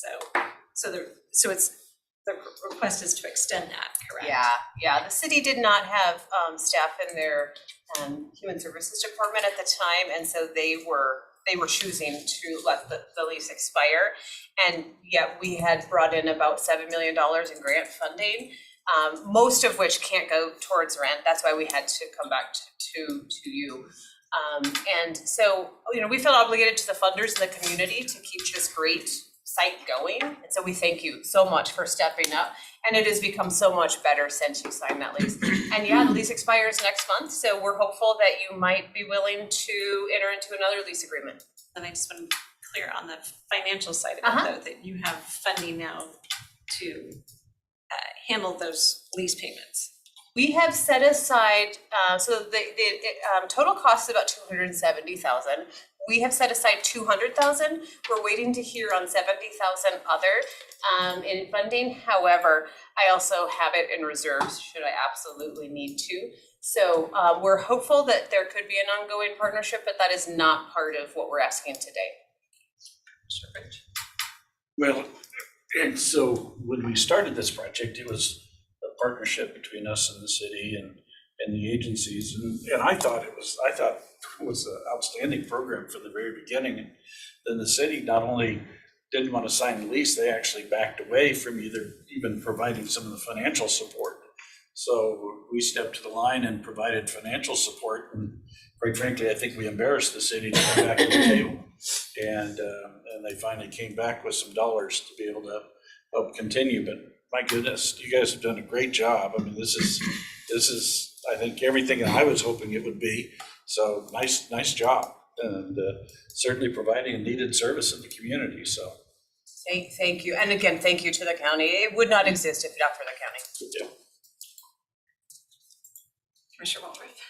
So the resource center was established after I left the city. And, I've had some different questions about, is it in the right location? Is it connecting people to WorkSource? That's why the location was there. Mm-hmm. But I heard early on that maybe a lot of folks weren't able to connect to WorkSource services because they needed a lot of basic needs met first, right? Or training programs that were outside of WorkSource's purview. Mm-hmm. So I guess I'm wondering if I would love to follow up and get updated, because I really haven't gotten an update. And I would love to know if you've done surveys of people that have come in, like participant client surveys, to find out if the location is a good location for folks, if it's convenient. Also, are mostly folks coming in just for one service, or are they accessing multiple? And some of that data would be really helpful if you have that to share. Thank you. Because we'd love to have you come after back. working at Northeast Community Center for 5 years, even though you have all these agencies in one place, it doesn't mean necessarily that there's a process of making sure people even know all the services in the space. Sure. So would love to know more about what you've learned, because maybe that can even help other community centers in the county be more effective. Oftentimes when you're just leasing to entities, they just do their own thing, even in the same space, and it's a great idea, but literally like that Chaz community health worker is amazing. Mm-hmm. He was working with folks because they trusted him before he was in that space. Yep. So Yeah. the benefit of him being there would be that the Marshallese individuals that are working with him on health services are also getting help with housing, employment. So like understanding if that's happening and some of those absolutely. numbers would be really Oh, helpful we would for me. love to have you visit. Great questions, and I think Because I just you're know spot on, from the right? Northeast area, I see Spokane Transit's here. From the Northeast area, it's not necessarily easy to get to. You have to at least take 2 buses, transit wise. We've not had issues with that. We can definitely get you some information on that. But the one kind of cool thing with the center is that everybody's mixed up. So There's no standalone agency. there's no standalone. WIC will be the only one that will kind of be in their own office, just because, well, we're out of space. So every seat is filled, every office is filled, which is not what was going on in the beginning. So it's phenomenal that way. But the agencies aren't together. So like in one office, there's 2 desks. You mean like 2 people from And one there's agency two are different, sitting together? yeah, there are 2 different agencies that are in that office. And so I make sure that they're all mixed up so that when folks come in, it's not siloed. And so it's easy to, folks don't even know that who's even there, right? They just know what services that we can provide. So one thing that we brought in from WorkSource is a design called integrated service delivery. And this is a concept we've been teaching around the country. And when we looked at the resource center, we thought we should try this here. It's been hugely successful. So we created what's called neighborhoods within the center. So there's a neighborhood on housing. So we pull in agencies, different staff from different agencies to work on housing. So just because you're there, you're not a standalone, say, career path. Doesn't stand alone as an agency, you're part of this neighborhood. So when a customer comes in, we're able to talk about what various needs they have. So we'll send them to the housing team, and then the housing team's able to send them to the wellness team, medical, dental, that sort of thing. So I can't say it's perfect. I can't say it's in the perfect location, but nothing ever will be in the perfect location for everyone. But great questions. I want you to keep pushing on us and come down and see us. Thank you for all of that. And there's been other things in the past, like transporting to other community centers. There was a conversation about having a shuttle that never. We were not able to operate one, but if anyone can, STA, if anyone can offer one, we want it so badly. The city actually got a ban from Right. STA. Oh, yeah. I know. And they wouldn't allow us because we could only get volunteers. It had to be an employee at the city, and so that never came through. And then there was a childcare conversation as well, and anyway. So there's just, Yes. I think it's good. I'd love to get caught up and get some of that data to better Well, I think a lot of understand things the changed. value. Yeah. Come and see us, yeah. So I'd recommend for you to, if you haven't All of toured, you, come and see us. to It's take a fantastic. tour. I think when Scott and I did, we then donated to the clothing bank. Thank you for that. For that. So, okay, Commissioner French and then Mike Sparber. Yeah, so as I understand your presentation, you had 6,000 visitors last year? We're on track for 6,000 this This year. year, Yeah, we this had year. 1,300 in the last 3 months. Okay, and so does that 6,000 include what you anticipate from WIC, or No. so WIC will be on top of that? Correct. So you anticipate that there's 8,000 people that have been able to, or that you will be able to use this service in its current location, current configuration. All we have to do is pay the rent. All you have to do is sign the lease. We have to just Sign the provide. lease. All you have to do is sign the Wait a lease. minute, don't. I think collectively. But we I need- will not turn Yeah, down any right. rental support that's desperately needed. I want the county to take great ownership in this, because this is, in my mind, this is a success. It is a success. You guys are doing all of the things that we wanted you to do. I mean, correct me if I'm overspeeding, but I mean, of all the things we envisioned, and I remember, when we opened this place up, the governor was coming over and saying, this is a great, wonderful concept. Yeah, you're right, and we actually did work, just like the, stabilization facility and everything else. So I just kudos to you. Thank you, good work. And it was one of the first Envision centers Yes. to open in the whole country, right? It was, yes. Yeah, so, I believe it's the only one that's still open. yeah, so I mean, you guys are hitting home runs every single year when you come and give us an update. So Thank you, Commissioner. Thank It's an incredible facility. First, nice job, guys. Thank I mean, I remember when it started and you guys have done a tremendous job. Thank you. So, Thank you. I would kind of be interested in the data as it revolves to the courts, who's referring, and then law enforcement. Also, if you could send me copies of that data, that'd be fantastic. Yep. Yes. Okay, I have a card, I'll give you a card. Because I would say the two of the programs you mentioned through Pioneer Human Services are actually being funded through the county, through the McCarthy. We recognize that, and thank you for that as well. Do you happen to know if it's a new WIC clinic or if it's being It was one that was somewhere else, but then during COVID, they all disbanded and they're working from home, so they're bringing folks back into. Might have been the one that was based down here. I think that one, no, I mean, in the. Oh, they said they needed to be in East Central when they reached out to us. That's all that I do know. Okay, yeah, a lot of these are moving around, and so it's not necessarily new service, it's just service in another location, but co-locating is a great idea. So, Much of it. That's what I'm interested in knowing Thank more you. about. Yeah, much of it is moving around. I would say excluding the 7 million that we brought in for programming, which is all new. So that would be economic security for all is an example of that, pre-employment programming, the childcare, about 3 million in programming. So we are able to offer new things, but you're spot on that much of it is moving around and just being co-located together. Well, and a lot of that is the county. A lot of it is the A lot of it county. is the I county can't give you investment, enough yeah. credit. Thank you so much.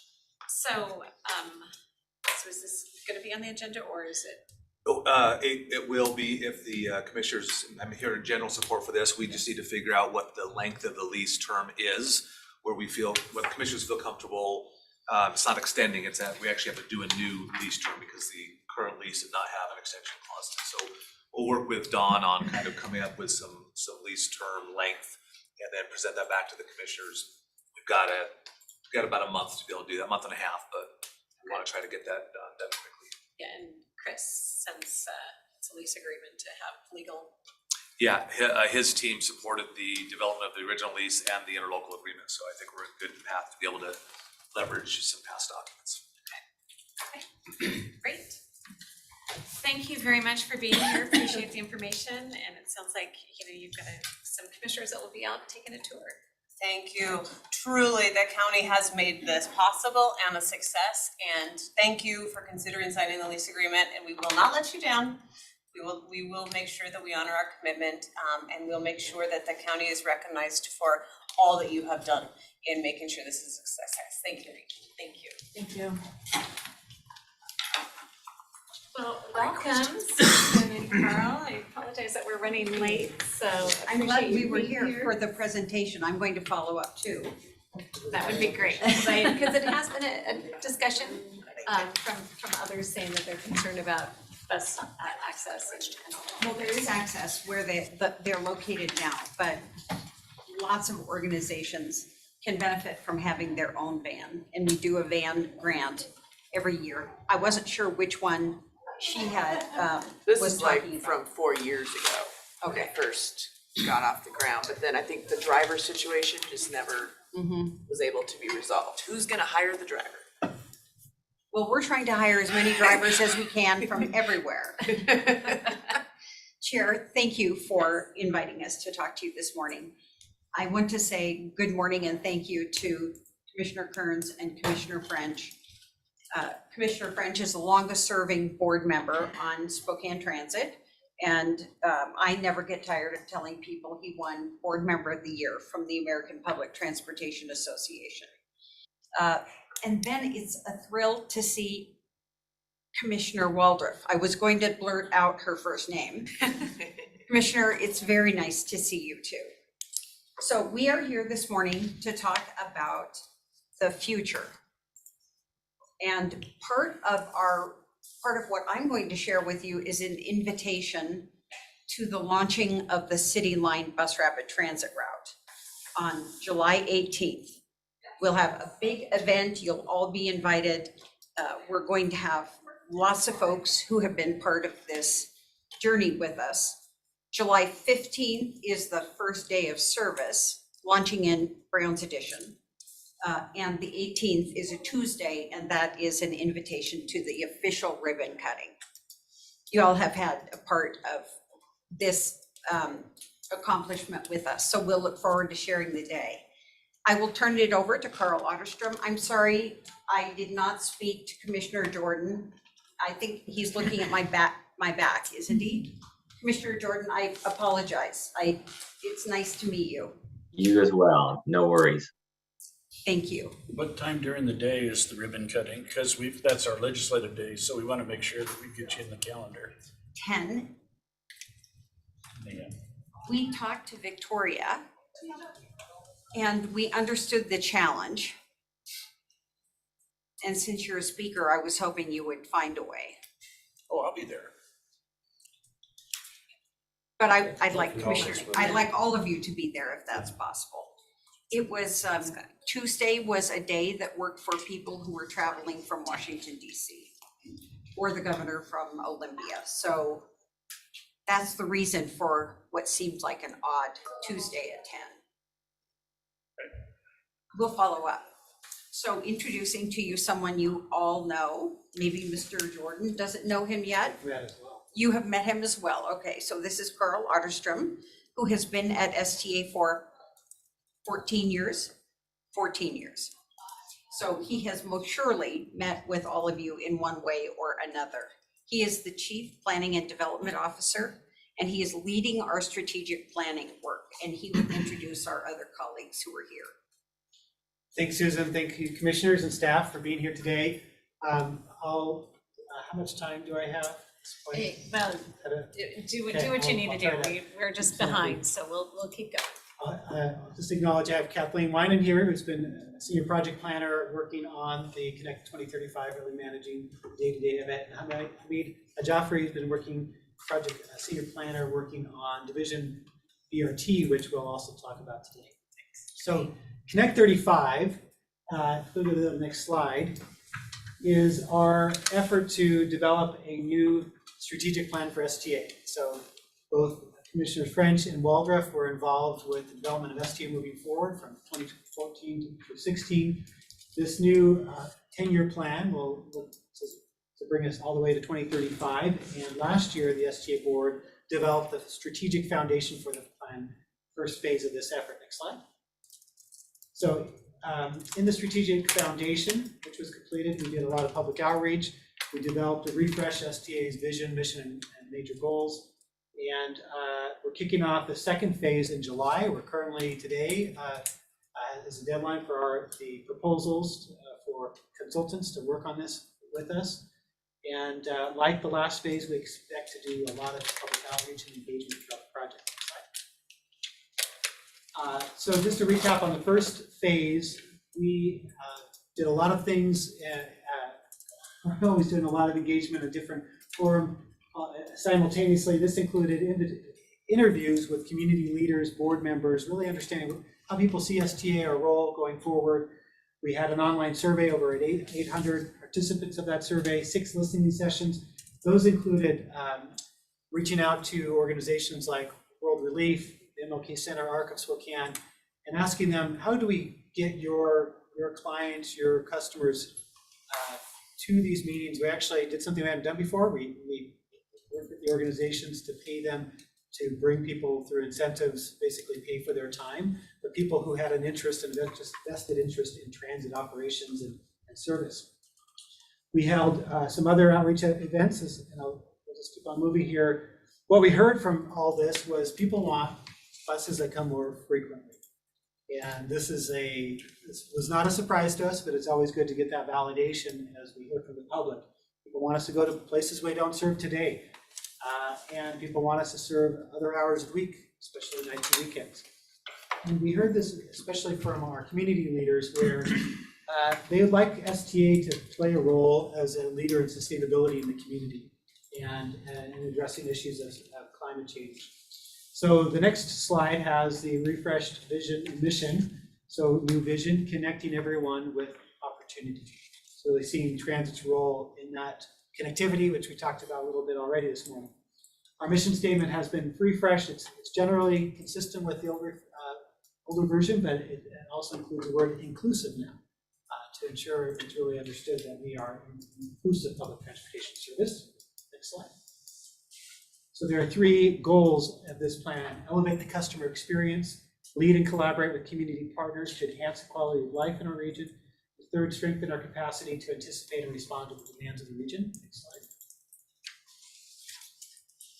So each of these, I'm not going to go into detail on all of them, but first one, elevate the customer experience, really is service, providing service, good service. How do we make that more enjoyable, easy to understand? How we wayfind it? How do we provide technology to advance this? And how do we actually introduce new types of service? Lots of parts of the country are experimenting with on-demand mobility that's like an Uber or Lyft that brings you to a transit center. So maybe taking you from an area that may be too low density for a regular bus route, but adding people to connectivity to the transit system.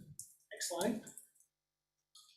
Second goal, lead and collaborate with community partners. So this is really us jumping into a new era of effort when it comes to integrating with land use and business partners. How do we get more passes in people's hands through partner programs like we have with Spokane County and others? How do we also bring more people to transit physically, their jobs and their housing, whatnot, is near a transit hub? And so as we talk about Division Street in a moment, talk a little bit about that. And that also ties to what can STA do more proactively. We just started last week. Brian Jennings is our new community deputy director for community development. His role will be related largely with real estate, our real estate we could own. How do we partner with developers and others to bring on housing, affordable housing, other mixed-use development around transit? Last goal, strengthen our capacity to anticipate and respond to the demands of the region. So this is looking more internally. How do we make sure our staff are empowered and have the tools and equipment they need to do their jobs successfully? How do we plan and strategize to be resilient and responsive to the changing demands of our region? And how do we maintain our commitment to financial stewardship and sustainability? Next slide. This is a project schedule. It's an 18-month process, getting us to the end of next year. There's 2 tasks that run throughout: project management and community engagement. And then there's kind of a cascade you see after, well, first funding scenarios review. We're familiar with these type of processes where we have to think about the constraints of finances, both going into big idea creation, then also winnowing those down to a smaller list. And then the cascading tasks really tied to some front-end work of understanding existing conditions, our fixed route network assessment, comprehensive capacity analysis. That's looking at our organizational capacity, resources, tools, processes that could change. And then developing an initiative list that could be projects, services, policy changes, program changes that could be brought about as part of this 10-year plan. Refining that, programming that, and then coming up with a full draft plan to get feedback from the public. And throughout this, the board will be heavily engaged, the STA board, and we're also working to engage our jurisdictional partners. And so have gone to 6 cities and now the county, and meeting with City of Medical Lake tomorrow. And in all these meetings, if I could go to the next slide, we are asking some questions of our elected officials, and actually we've met with your staff, Scott Simmons, Scott Chesney, and Kyle Tuig, and got feedback already, but seeking feedback on some questions. I'll just read them all off. How do you see these goals and strategies aligning with the county's priorities for the next 10 years? What opportunities do you see for the county and STA to collaborate in the next 10 years? How would you, as a county commission, like to participate in the phase 2 of Connect 2035? And what public engagement strategies have worked well for you and your citizens? So just give you feedback on this, and then I do have some slides to give an update on Division BRT. Any questions at this point? Feedback on these questions as well. I think you already got our feedback, so just.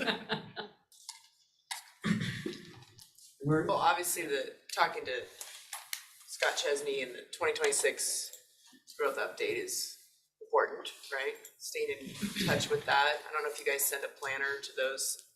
We steering do, and committee that'll be meetings or part if of you're- Brian's role, really being more involved with that, Brian Great. Jenkins, yeah. I guess since I'm not on the board for question 3, I just coming back regularly, some sort of regular schedule to give us updates here at the Board of County Commissioner meetings, reaching out for feedback. You know, We can also schedule time with you and Commissioner Jordan, for just a briefing. We will accept the invitation as often as you'll have us here, but we can also bring you up to speed. that'd be great. That'd be good. I go by many names, by the way. I'm sorry, Gordon isn't one of them, so sorry about that. No, and I guess I would say I would like to just see what the public engagement strategies, within, my district. Because it's out to Liberty Lake, down South County, kind of what, not having never been on the STA board, I don't know what all opportunities they have for my citizens. Great. As we bring on the consultants, we'll have an engagement plan as part of that. That's something we can make sure we circulate and get feedback on this awareness of what the plans are. That'd be great. Thank you. Yeah, that is one of the things that I think STA really does well, is that community outreach. Probably more intensive effort for community outreach through STA than any other board that I've seen. And I think I commend you on incentivizing people's engagement, because a lot of people who use transit may have language barriers, they may have, 3 jobs. So incentivizing their feedback and input is really important. So working with community groups to gather folks that really use the service to give you really honest feedback, I think is well worth that effort. I remember when we were doing updates just on the service changes, over the last 3 years in the Northeast area, people still, and this is something we heard from, what was it, when Gonzaga was doing some surveys in the community, I told them, you really still need to do paper surveys with people at like the Northeast Community Center. Remember we had that conversation, Kathleen? Because people come in and there's still a lot of digital equity barriers. So, I think the online surveys are great, but when you want to get feedback from older folks who are less digitally engaged, having paper surveys at the community centers or locations like that, and of course translated, right, at, like Latinos in Spokane or what have you. Those are all good ways you guys are always thinking of creative ways, but it's weird, but the paper, like Gonzaga said, yeah, actually, like after I told them, yeah, you can do an online survey, but if you're really trying to get input from a lot of different demographics, you still have to have paper surveys. And I think 75% of their survey they did last year was paper. I'm just, because they were trying to get a broad section. And when you're doing it at outreach events, sometimes people just like to quickly check off things on a piece of paper rather than try and figure out how to open up something on their phone and if the internet access isn't great, So just a thought. But yeah, I appreciate you guys really trying to go deep into the community and be happy to share ideas from, my work in Northeast too. Great. I have a few more slides on division. Go to the next slide. And then the next slide will be snappy. So I think you're all aware of our Division Connect study that culminated in 2021 with a adoption of a locally preferred alternative, which called for a bus rapid transit on Division from downtown Spokane to Meade area. And as part of that, actually, we were successful in obtaining different funds to move this forward, including STA funds. In the current effort, we are currently working towards entering into project development on this project in July of this year. Coincide basically finished City Line, and we start the next step on this project. Next slide. This is the definition the STA Board of Directors adopted in 2021. High frequency, zero emission buses. Distinct from City Line, this is calling for business access and transit lanes. So the outside lanes on Division Street would be available for cars accessing all the businesses, that nobody loses access, but also for through buses. And this is all made possible with the completion of the freeway as peak traffic, 10, 12% of traffic, especially peak period traffic, shifts off of Division. And that basically allows this corridor to accommodate transit without a degradation in level of service for automobiles. Next slide. This has some renderings. This is showing top right is near Clark Park, just north of Garland, and then showing the bat lanes in both directions with the existing, basically the curb has not changed. The bottom right, that's near Gonzaga and Sharp Avenue, and that's actually depicting removing a lane. There's actually excess capacity there today, and that's the 4-lane section of these roads. And allow for a multimodal path. Potentially on Division Street, we allow for wider sidewalks, on-street parking, etc. Next slide. So in the last 5-6 months, as part of this project, we've been working to refine the locally preferred alternative, answer some questions about that, how it operates downtown, and also how it operates north of the Y, as well as station locations. So this is the downtown alignment. So on the inbound, which is the darker blue line, it's taking Brown Street, then Sprague, and then actually ending south of the railroad tracks at Second Wall. That allows us an area over there to provide layover.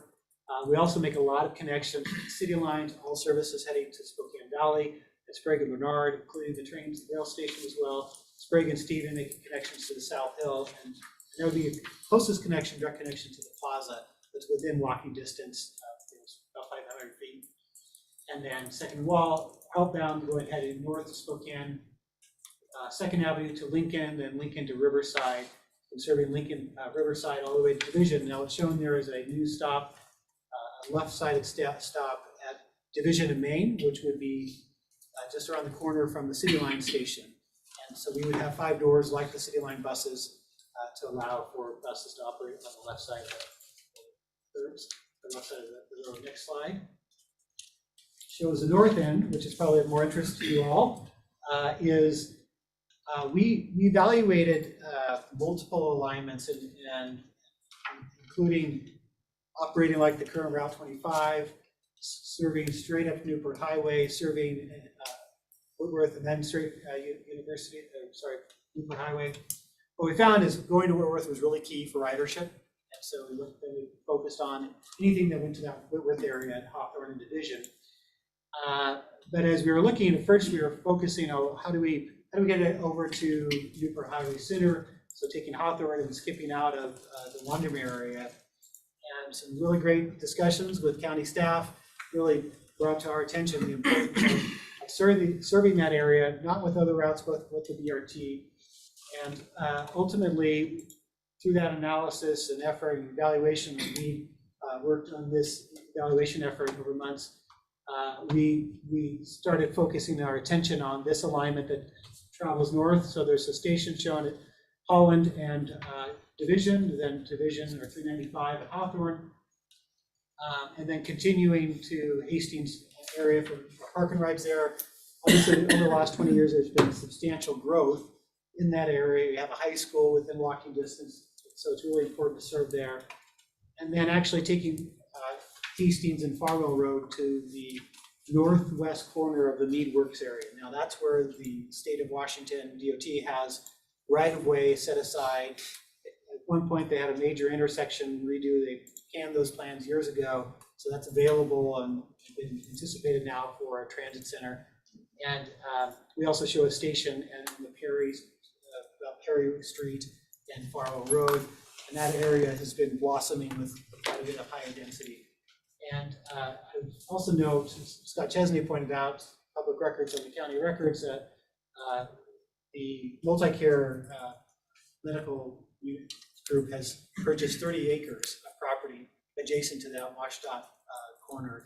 And so initial conversations that don't have immediate plans, but I think there's going to be a lot of synergy for how this end node not only is a transportation hub for North Spokane County and how future connections that could exist in Newport and Deer Park and other places, but also as a job center.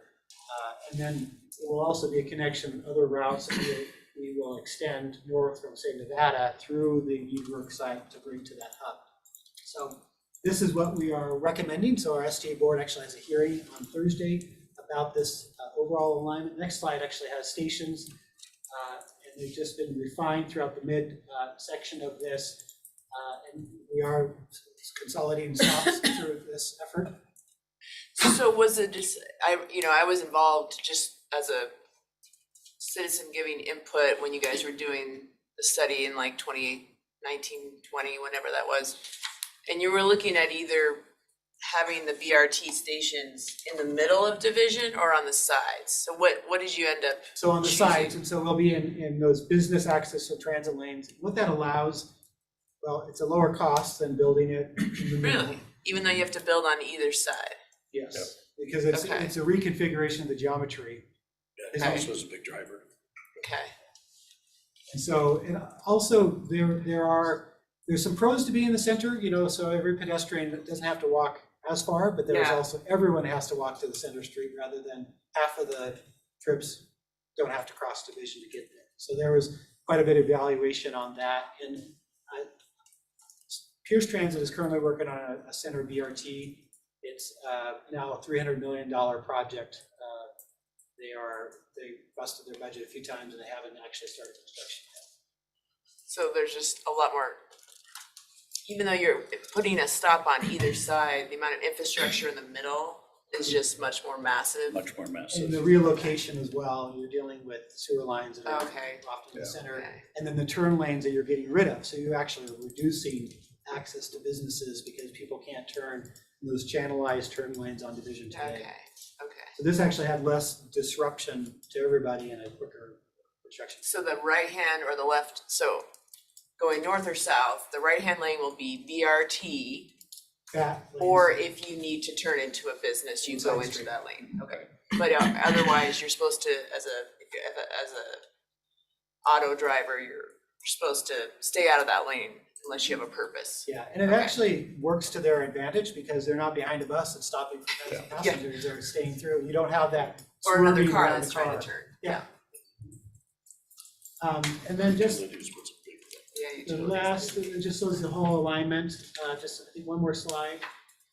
So sorry, at the top of that, at that Yeah. final station that you're having the hearing on, up on Highway 2, is that gonna be like kind of like a park and ride? So people coming from the north could park there, hop on, and then just come all the way down? That's the goal, as well as the infrastructure, the capacity to be a transit center. So the opportunity long-term, whether it's STA or somebody else, the connections to, and actually the state of Washington has a route that serves Deer Park and Chewelah and up to Kettle Falls. And so having that So connect those could here rather than originate, having to those go could all the way originate downtown. there too? Okay. Yeah. The other thing that they've anticipated, they've been working with Jim Frank, because he's planning on doing Kendall Yards 2 up there behind Costco. And so there's opportunity to be able to serve that area as well as it develops. And the fact that it's near the NSC also allows us to use that as a peak express service on the freeway, coming to other destinations, say heading out to job centers in the valley, or it's just a lot of opportunities in that geography. And it's And since great. this is less of an infill project than like Central City Line, where a lot of development's already occurred, or the zoning is there for more development to occur, this is an opportunity for Brian and with a real estate perspective to work with those who own the properties along those nodes, right? Yeah, To and it's, think there's about- infill as well. I mean, we got a grant from FTA to work with the county and the city on TOD planning on the corridor. Yeah. And so that work, we'll look at other stations, let's say Wellesley. For the Lincoln division Road, corridor. Division corridor, Okay. right?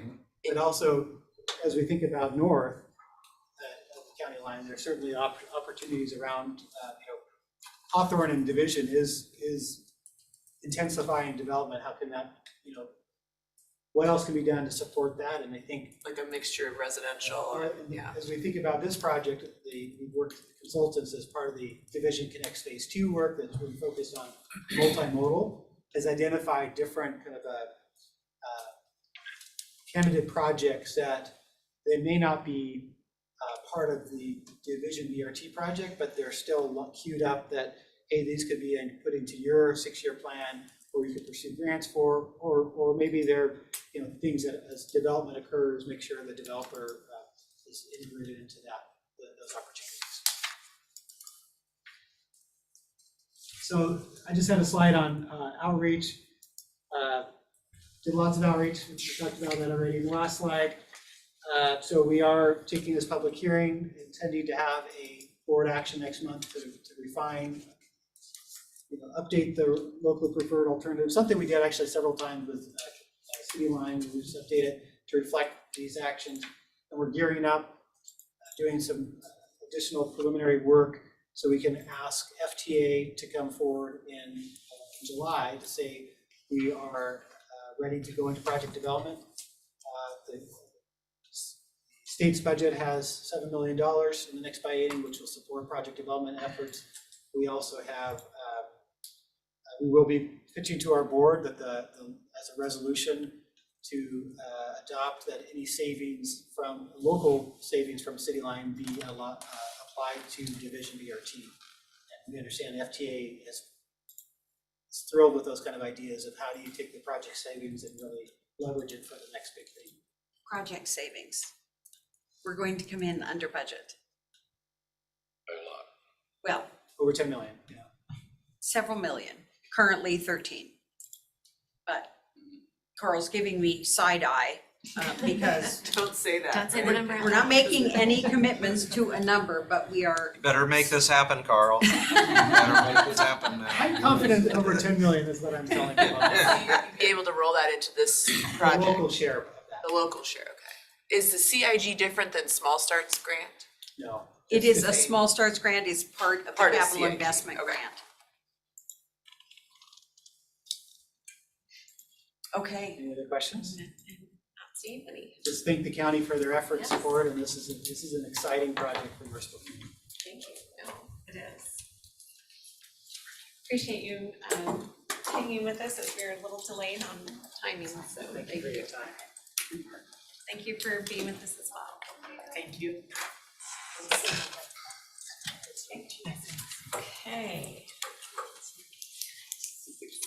Wow. Wait. Okay. Okay. Commissioners, for those of you who haven't met Cameron Ball is our interim building director. And he's got a quick presentation on a agreement with the Spokane Tribe for inspections of their new hotel. Yeah. Okay, good morning. Nice to meet you all. I probably know less about this project than you do because I've been involved in it for about a week now. So the Spokane Tribe approached the building department, I guess last fall sometime, about providing inspection services for the hotel project. And I was involved. Scott Chesney introduced me to Francis Sijon and one of the construction managers a week ago Thursday. And so they proposed the resolution, and they are under construction right now. The project is going. So Francis was by just a few minutes ago in the office.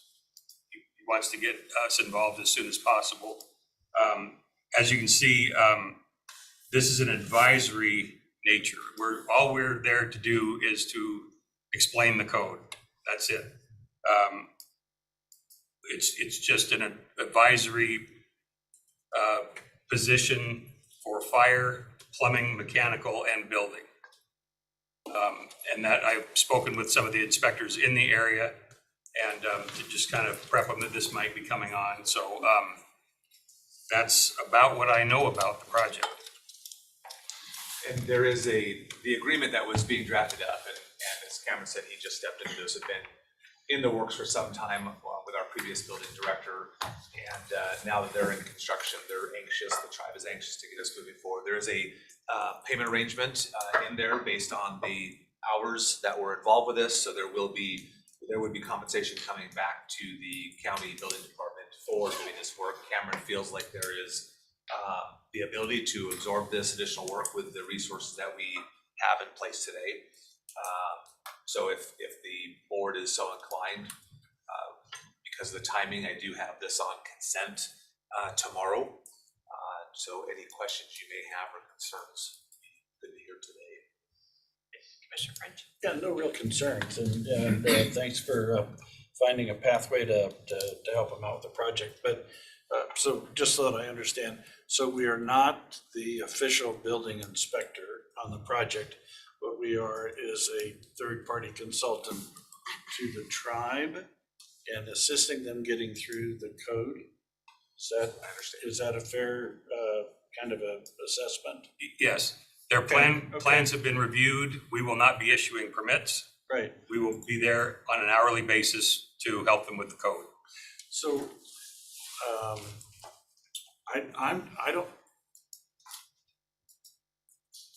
I don't even know that they require a building permit because they are a sovereign nation and they can do this on their own. But they are looking for us to assist them in trying to be able to make sure that they are consistent with currently adopted building codes, but quite frankly, the codes don't have to adhere to those codes. So I guess where I'm going with that is that we have to be flexible enough to assist them in trying to address issues, but ultimately it is their decision as to how they want to deal with those issues. Okay, yes. Great, terrific. They don't have to abide by anything that we tell them. We're just giving No, them advice. that's as it should be. Yeah, thanks. Okay.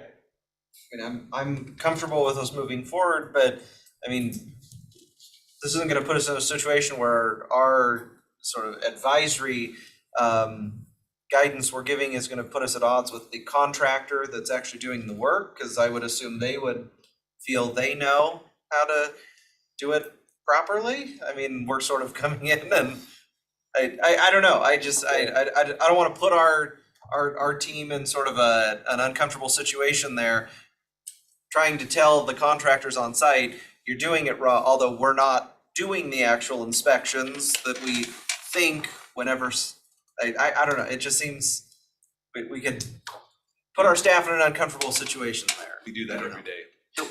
But that's when we actually are issuing a yes or no that it was done correct. When we're in an advisory, it's Ultimately, advisory, but I don't Cameron, know. you can tell me if you see it differently, but I think it's as simple as we're going to do some inspections, we're going to review these things, we're going to give them to the tribe what our observations, what our feedback would be, and it's up to them to incorporate that or not incorporate that. Okay. It'd be up to the project manager to accept or reject whatever he wants. Yeah.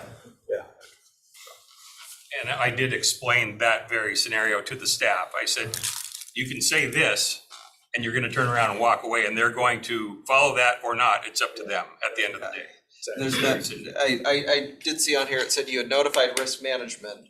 I mean, any potential for liability if something does happen out there and we were, My understanding is. we said it looks good? What was that? All the indemnity language in there. Okay. In the agreement. Okay. Confirm that, Chris's team has had his eyes on it as well, so. You're comfortable with this, Chris? We've had eyes on it. Okay, all right. We'll address any, I will say, looking at, there are a couple of things we are on the hook for providing a letter at the end of the entire project. And that is kind of that's the closest we get to permitting it, so to speak.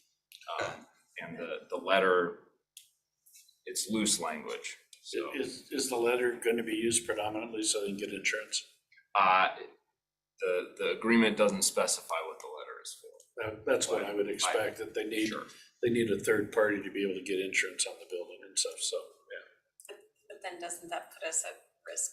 If something goes bad. You know, that we're then saying they have followed things. I guess that's what I'm assuming we can qualify that in the letter that we do. Right.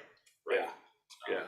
And so it states that they generally meets or conforms to the applicable standards. And so as long as we are tailoring that letter in a way that we feel comfortable with, I think we'll be okay. And if we can't state that, we won't state it. If it does not, generally, if there are things that are deficiencies in there, and Cameron's team will know that. Right. We won't be able to provide that. Yeah. Yes.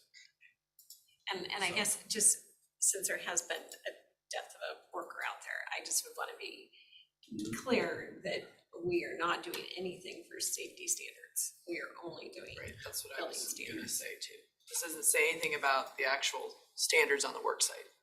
The letter of the code is what we're Yes. doing, which doesn't identify safety issues. Or interpretation than anything else. Yeah. The agreement is for building code inspection. Nothing more. I don't know if you want to ensure by having a qualifier in there saying that this does not include any, safety standards. I think that the indemnification provisions. Doesn't, okay. Yeah, it limits our involvement sufficiently in that regard. So you're feeling comfortable that this will be ready for tomorrow? Yeah, I believe it should be. If it's not, we will let you know it's not ready for action. Okay. Any other questions? Okay. Okay. Thank you very much. All right, thank you Nice for to your meet time. you. Okay, then that's going to take us to Mr. Sparber. You're gonna do the intro? We're right here. There you are. Hi, good morning. Haley Day and Lieutenant Jason Robinson here on behalf of Spokane County Detention Services in regards to Detention Services yearly contract with Pioneer Human Services for the substance abuse disorder services for the for January 1st, 2023 through the end of the year. So this is a contract we've had with Pioneer Human Services since 2016, as you can see from the proposed resolution. Not much is changing. Really, the only thing changing is the cost for these services. It will be going up $463 per month, and for an annual difference of $5,556. Sorry, was this attached? I didn't get a copy I of don't it. know that we've not seen the resolution, so we Yeah, it's not on their consent, it's just briefing. Oh, just briefing. So what, so we've been doing this agreement since 2016, you said? Correct. And what's the total amount of the agreement? The total amount would be $190,000, $524.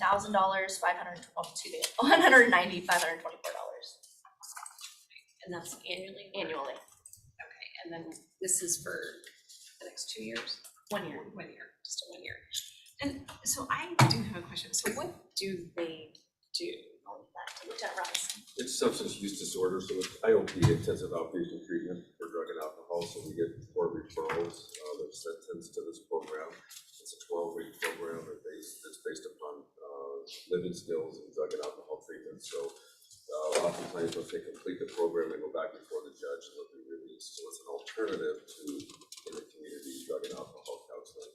It's usually a last ditch effort to get the individual through drug and alcohol counseling. And are they coming into the facility to do this treatment, or is it? They're in custody. They're in custody. They're in our custody, yes. Housed at Geiger. Okay, so not a Geiger. Any other questions? No, and I'm sorry, this is on the May 2nd agenda. So that's Okay, perfect. Just a quick question. Mr. Jordan? Do they do these classes out of that kind of education building out there at Geiger? Correct, yes. Okay, I think when we were touring, we might have walked by some, sessions in progress, of course, in private. So nice to see that happening in real time. In morning sessions and afternoon sessions. It's a really good program because a lot of defendants who don't, are given the opportunity to do it out in the community, but are refusing to go to treatment, but won't do it unless they're actually in the facility. It's a good way to get, people to get the services that they need. And then also as motivation, a lot of times too, prosecutors, you can get out of jail early if you complete the program out at Geiger. So it's a really successful program. And how many people go through a year? It's been tough with COVID because we've had to mitigate classroom size because of the COVID and trying to keep everyone separate. So pre-COVID, we were able to generate more results. Post-COVID, because of the limitations, and then every time we have a COVID outbreak at Geiger, I have to stop everything, and then we have to wait out the infection time, and then get everything back going again. So it's been a tough couple of years, which has impacted our statistics, just, abnormal factors. Right. So pre-COVID, what would you say? I don't have a stat on that because it varies, because not everyone always completes the program. Sometimes they get released early. And then there's varying degrees where we also retire your handoff into the community. So they can start, if for some reason they're getting released, we can hand off into the community. So I don't have a completion, I don't have the stat for 19. Okay. I'm sorry, I just don't have it. Thank you. Seen any other questions? So, okay, thank you. So thank you so much. It's gonna take us to Ashley.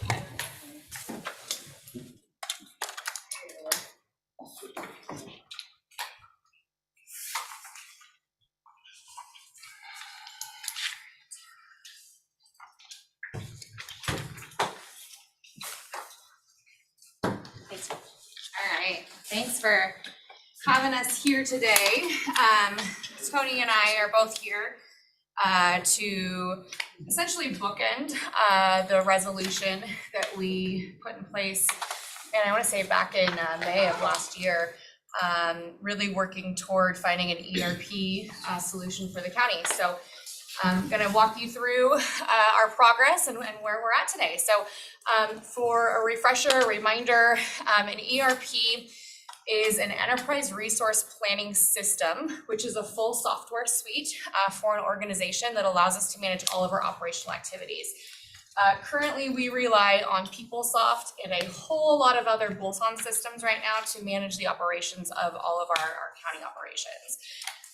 A software service like this, a SaaS configurable, should be flexible and scalable, and it should be able to have security built into it with direct links to our vendors, and would be accessible from any location via the internet in future state, including our mobile handheld devices.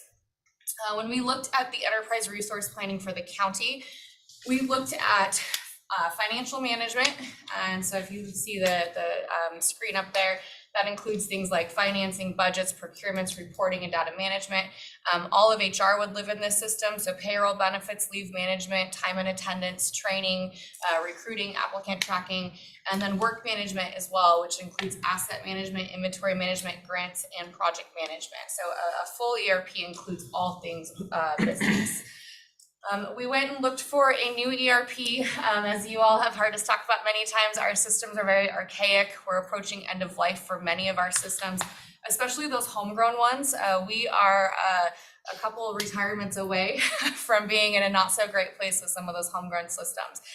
So we were tasked with going to look at that new ERP to create internal operation efficiencies, also with the goal of increasing transparency for you as commissioners, our other elected officials, and our constituents. We really are looking to adopting leading practices and really starting to change our operations to embrace those leading practices. Obviously, we had a goal of reducing costs moving forward with increased functionality and efficiencies. Additionally, we really need a new ERP to eliminate a lot of the manual and duplicative processes that we're seeing across all of our departments, and then moving things to a cloud-based solution. Next slide. Thanks, Ron. As we looked at software, and I'll walk you through all of the work that took, but we landed on Workday as the product that we are recommending that we move to. Workday has more elements within the core ERP software. It also will allow for us to automate integration to external applications, which are currently manual processes, meaning a human being in current state is manually pulling files and uploading right now. Workday will allow for full integration. It will allow us to increase our data management, and even for a few systems that we need to keep here on site that are still external, we'll be able to integrate with those as well. And then it will create that enhanced transparent reporting. Next slide, please, Ron. This slide looks really busy, but I did it intentionally. This example on the page, on the screen in front of you, there are 21 servers on this page. just in moving from our current PeopleSoft environment to a cloud-based ERP, we reduce the complexity and shift the risk that we run into every day with our servers. 21 servers will be able to have PeopleSoft removed. We'll be able to utilize them for other needs at the county, which has an estimated cost savings between $350,000 and $400 alone just on the servers as we migrate away from PeopleSoft. The other thing about moving to a cloud-based vendor is they're responsible for all software updates, all server updates, which manually right now someone is doing all day on Saturday so that by Monday we are making sure that we're live. And that happens several times a year right now. By moving, we are having uptime reliability increases. We have enhanced support. And so it's just kind of a no-brainer at this point that we make a move to a cloud-based software solution.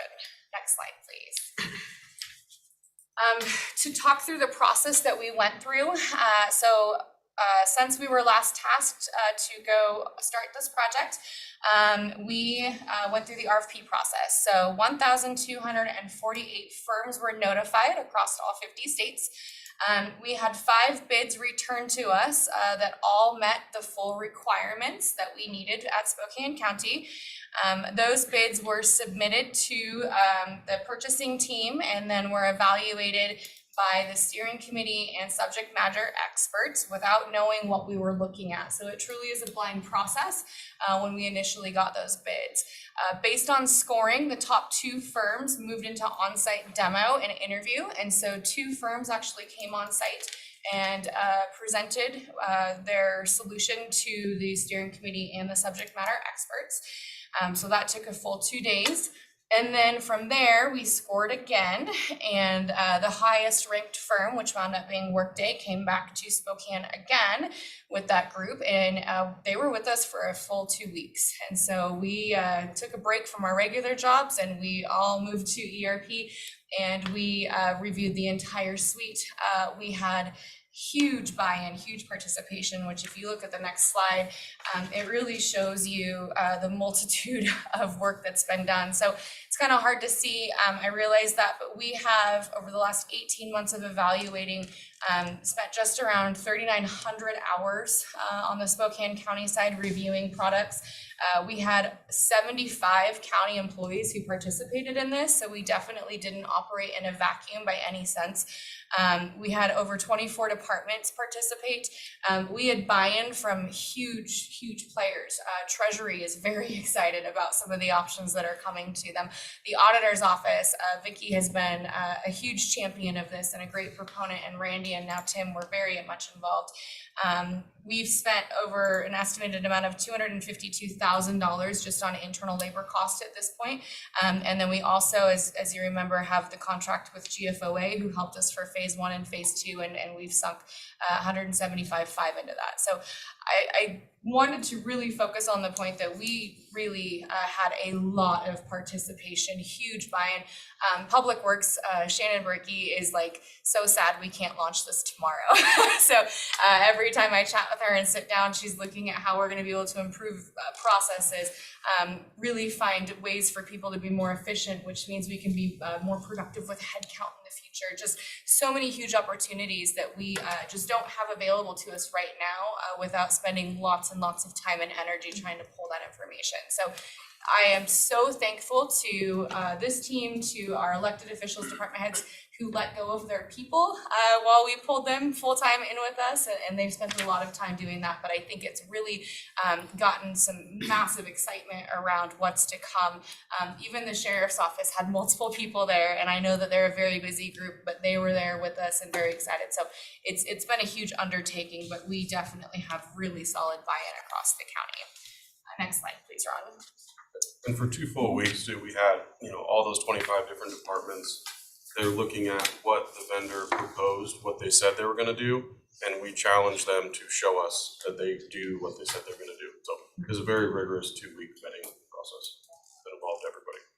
Great, great point. So as we talk about costing, I know everybody always wonders, what's that bottom line dollar? And so we kudos to Tony and team. He really went to town and had some pretty significant negotiations with Workday and still is finalizing those. This is where we're at as of today and wanted to provide that information to you. So we are looking at locking in a 15-year contract with a 2% annual increase. And just for a little bit of understanding, national average, the low end of an annual year-over-year increase is 5%. So to lock in a 2% increase is substantial.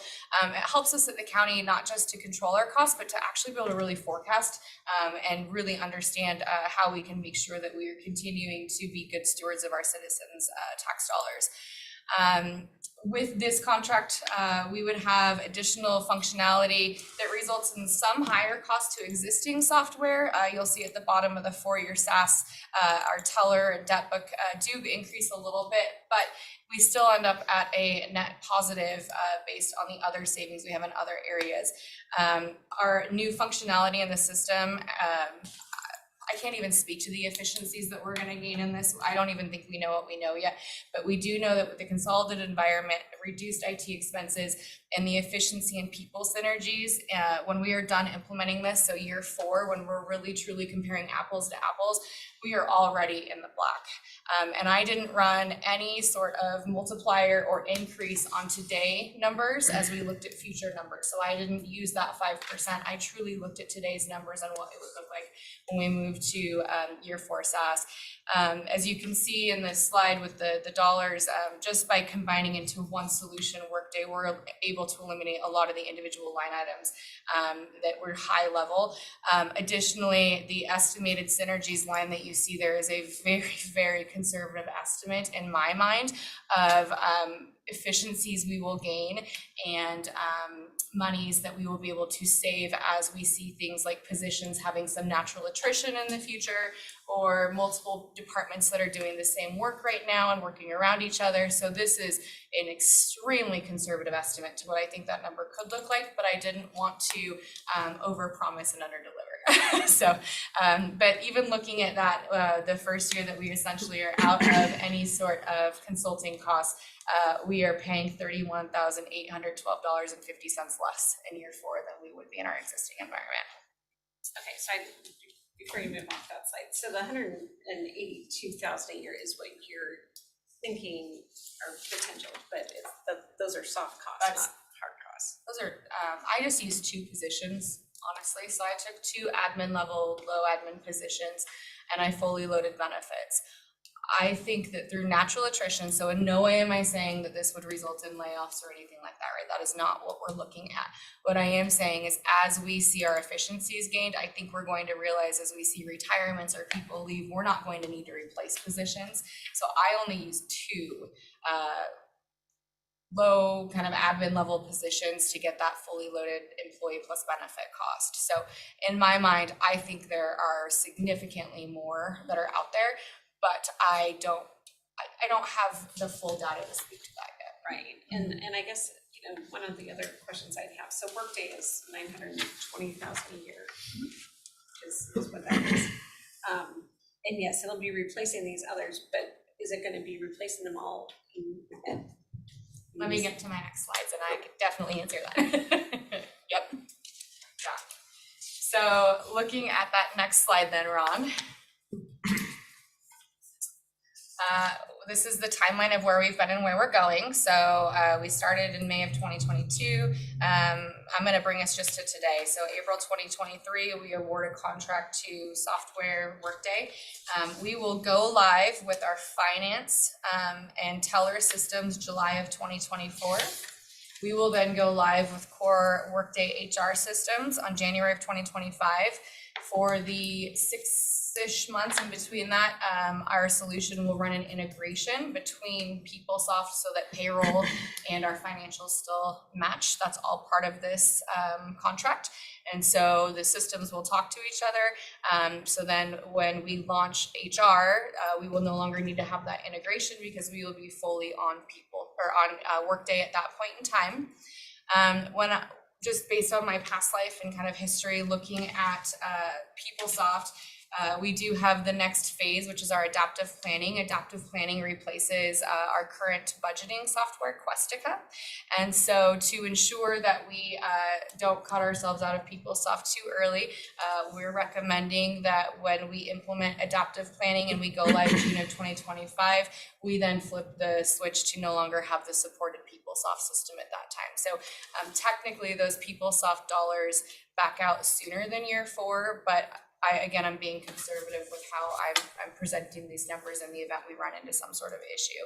But by June of 2025, we will have full system functionality, including a true forecasting module, true budget module, that will enable us to be completely successful and no longer utilize PeopleSoft at all. And then we have an additional phase that implements talent and people analytics. This is just additional modules, but it doesn't impact the way that the system is used. It just continues to provide our leadership more opportunities and our employees more opportunities to be able to have line of sight to career growth, training, basic analytics data for our people. So the timeline is even a little bit faster than what that what the dollars look like right there. So the bulk of the work is done in the first 18 months, and then you need data for those last 2 phases. Like you can't really do a budget system without it being in the native system for 6 months.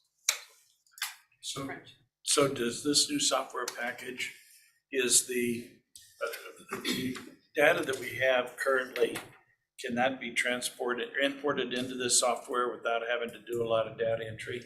Yeah. I can take this one. Yep. Part of the SaaS cost on this is actually a data warehouse module where we can upload all of our rows of financial information, HR information from our old system, and we carry it with us as we go. And the cool thing about that system is it actually is Workday, and it directly points to Workday. So they showed us these great examples where we can tie the data together, run reports where you're not having to utilize multiple data warehouses to try and stitch together history with current. So Prism is what this is called, this data warehouse, and it absolutely enables us to continue to be successful moving forward. So the systems that we have here operate seamlessly with the new software, or are we going to have to either adjust our systems to the software or adjust the software to our systems? Let me get there. But you'll see most of our systems end up being Workday. And I have a really cool graphic to show you how it all comes together. Okay. And then I'm just gonna ask the question and you may answer it later. So on our time and effort reporting, is this gonna allow us to get to real time, get us to our life pay? And I don't know what we wanna call it. What do we call it, Randy? It's flat pay. Normal. And yes. Normal pay. Normal. There's also something I can follow up with you guys on, just a link, county, Buncombe County in South Carolina. Okay, you have that? It's in Never the mind. presentation. Okay. Hold on. So the next graphic, Commissioner French, gets to your question. So this was a great visual. So this is currently our environment for our most utilized systems. So PeopleSoft being kind of there in the center, and all of these other systems right now are external to this system, and almost none of them have an integration that runs. It's a manual process where someone is pulling that data. So if you look at this slide, there are a ton of bubbles, and we're talking everything from 5 different timekeeping systems. What's not on here are the hand-entered Excel spreadsheets that Public Works does for every single one of their employees, every single pay period. What's on here are the multiple inventory management solutions, purchasing, vendors, Can-Am teller, fixed assets. Even our IT tickets right now are managed in an outside system. So Commissioner French, to your point, this is our current environment where we're not talking to each other. On the next slide, this is our future environment where almost everything lives inside of Workday. So when you look at this slide, you can see the consolidation of all of our programs, with the exception of a small handful that will continue to stay external. And for those that do continue to stay external because we've identified that they need to still live in the outside world, we can directly interface, and that is part of this project with our third party who will be helping us with the implementation. Is we will run the integrations and they will be seamless, meaning it will be a data file transfer that occurs behind the scenes on an overnight import export depending on what needs to happen, and those solutions will align to each other and you won't have a person who's having to manually manage that in the future.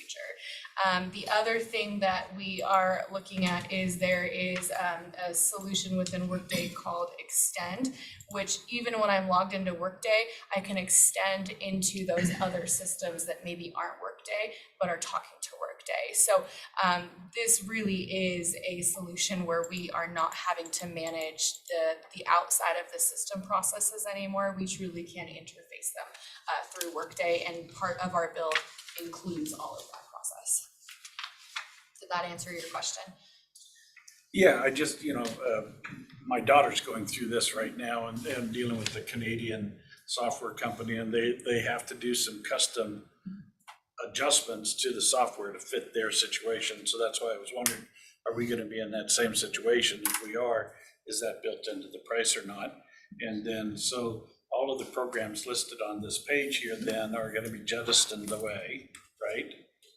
If you flip to the next one. Yeah, flip that next page.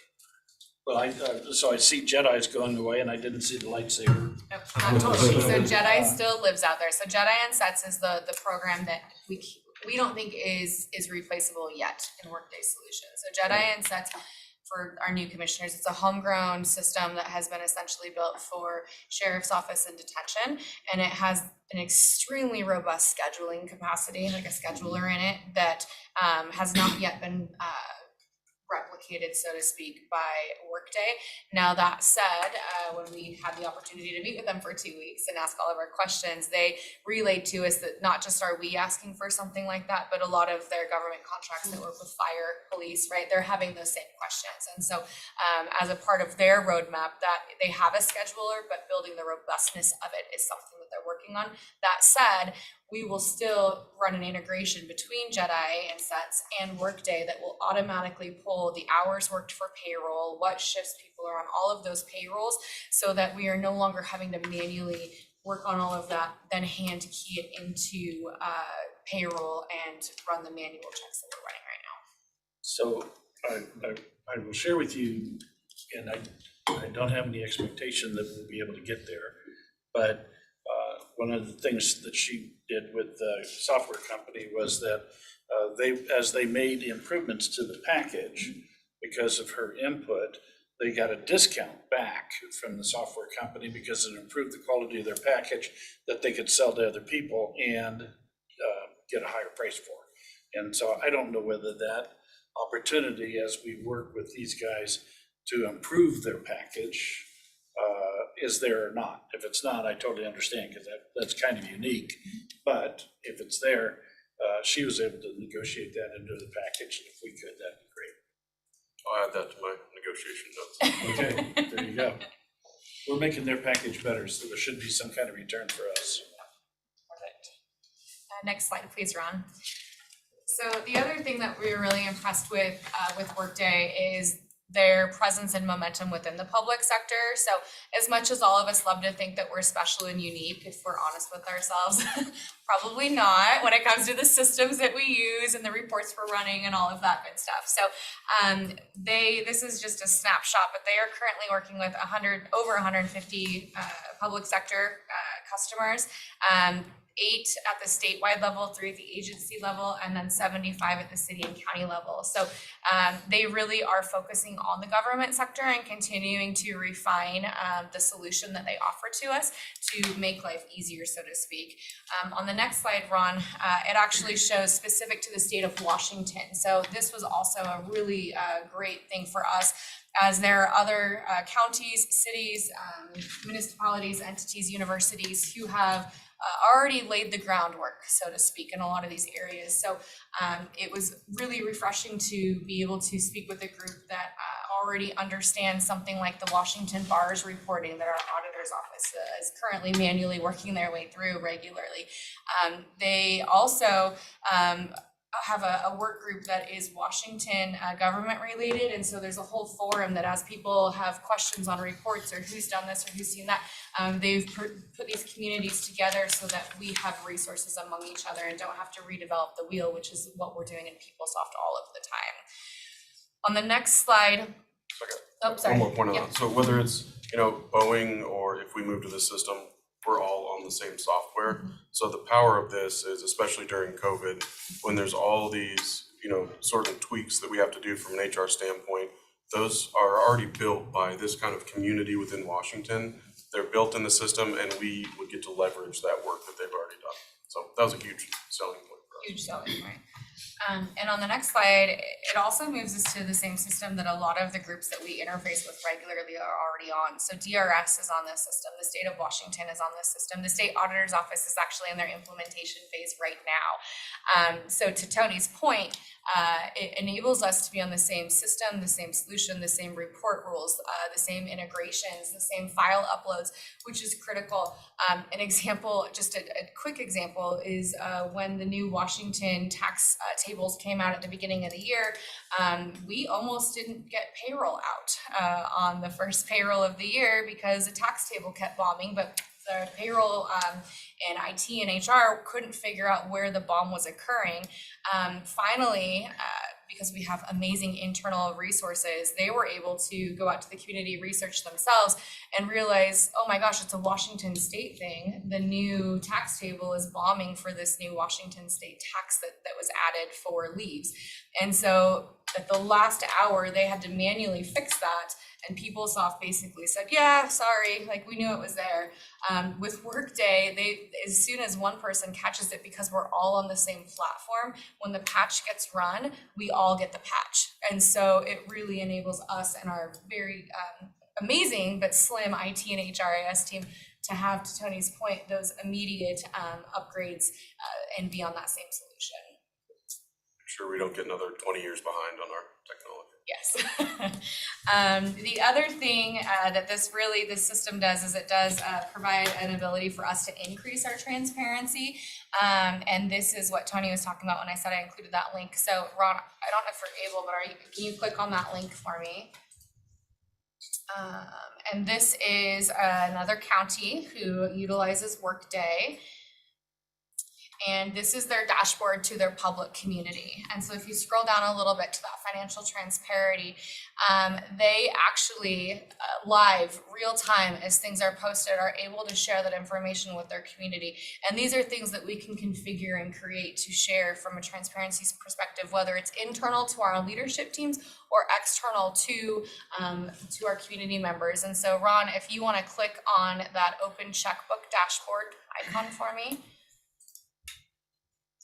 They determined that they wanted their community members to be able to constantly have line of sight to what was currently in queue, what had been processed. So I know it's far away and it's kind of difficult to see, but this is literally a running checkbook for them. And so it's organized by cost center, spend category, by supplier, and then as you scroll down, you can actually see the line items as they're hitting those ledger accounts and those spend accounts. So we have so much more line of sight available, however we want to share it, not just with our own internal folks, but externally as well. See the value for this group, maybe cutting down on public questions and just giving them access to the data directly. Back to the deck, please, Ron. And I know I've spoken to it a bit already, but this really gives us so many efficiency gains. So not just in our processes, but in the way that we're enabling our people, the way that we're structuring our headcount. The reporting is phenomenal. There are over 2,000 canned reports. In our current environment, we have a person or a few people who are literally building reports every single time somebody asks for a new thing, right? Just even that alone, the reporting opens up the door to so many just more information grabs.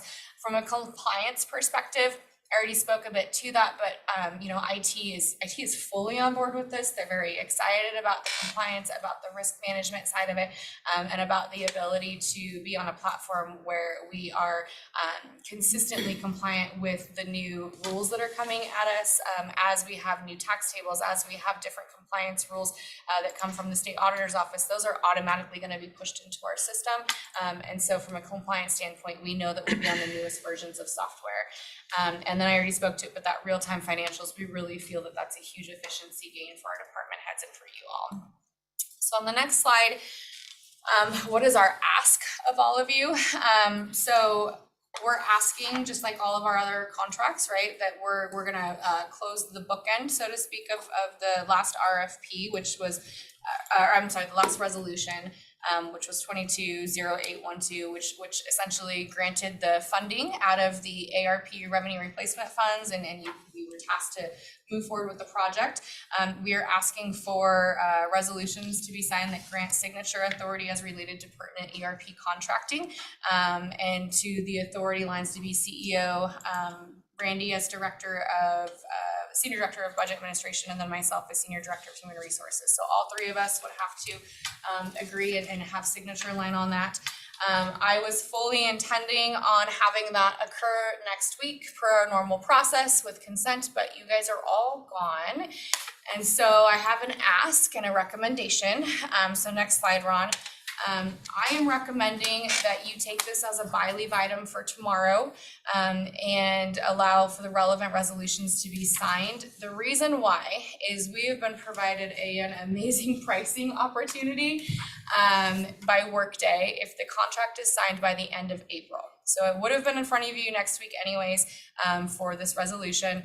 But if we're able to get this Workday contract signed at the end of April, which is their end of Q1, they have offered us some additional savings. So if we execute the Workday contract by April 30th, from when the first proposal came in until last Friday, we will save the county taxpayers $926,160 if that Workday contract is signed by the end of April.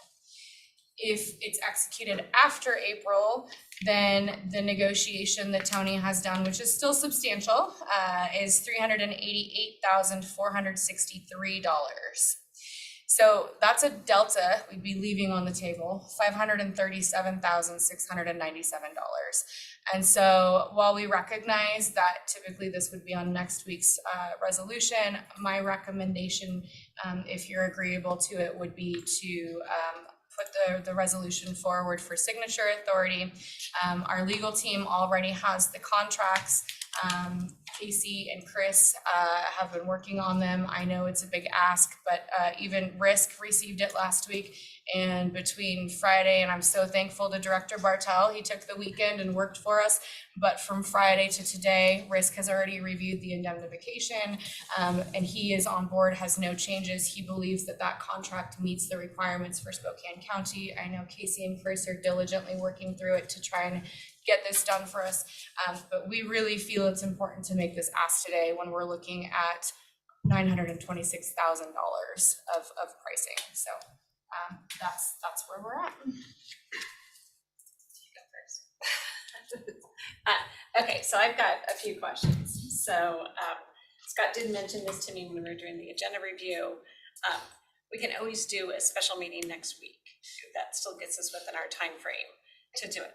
I know this is a big dollar amount. I mean, it's so, like, currently I'm not seeing what the full dollar amount is, what the contract really says for how long the contract's for, what the upfront cost is versus what the annual costs are.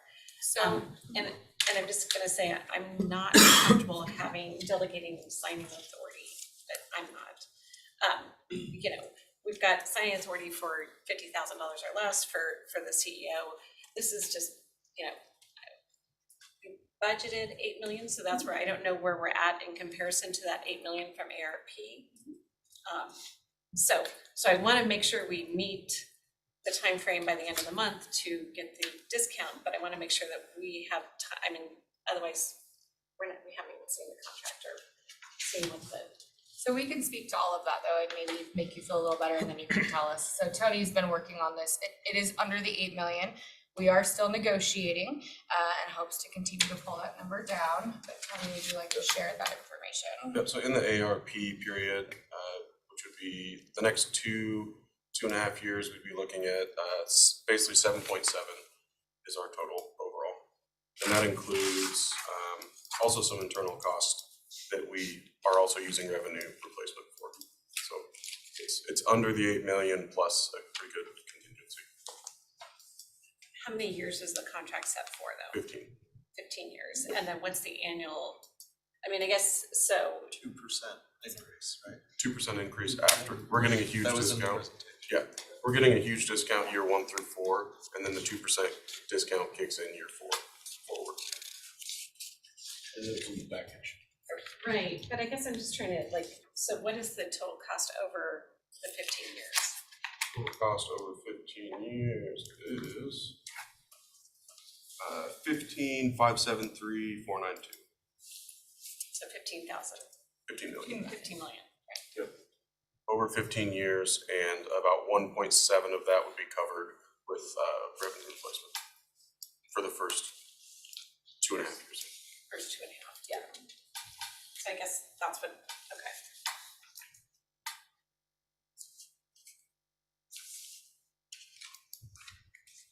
So I want to move forward.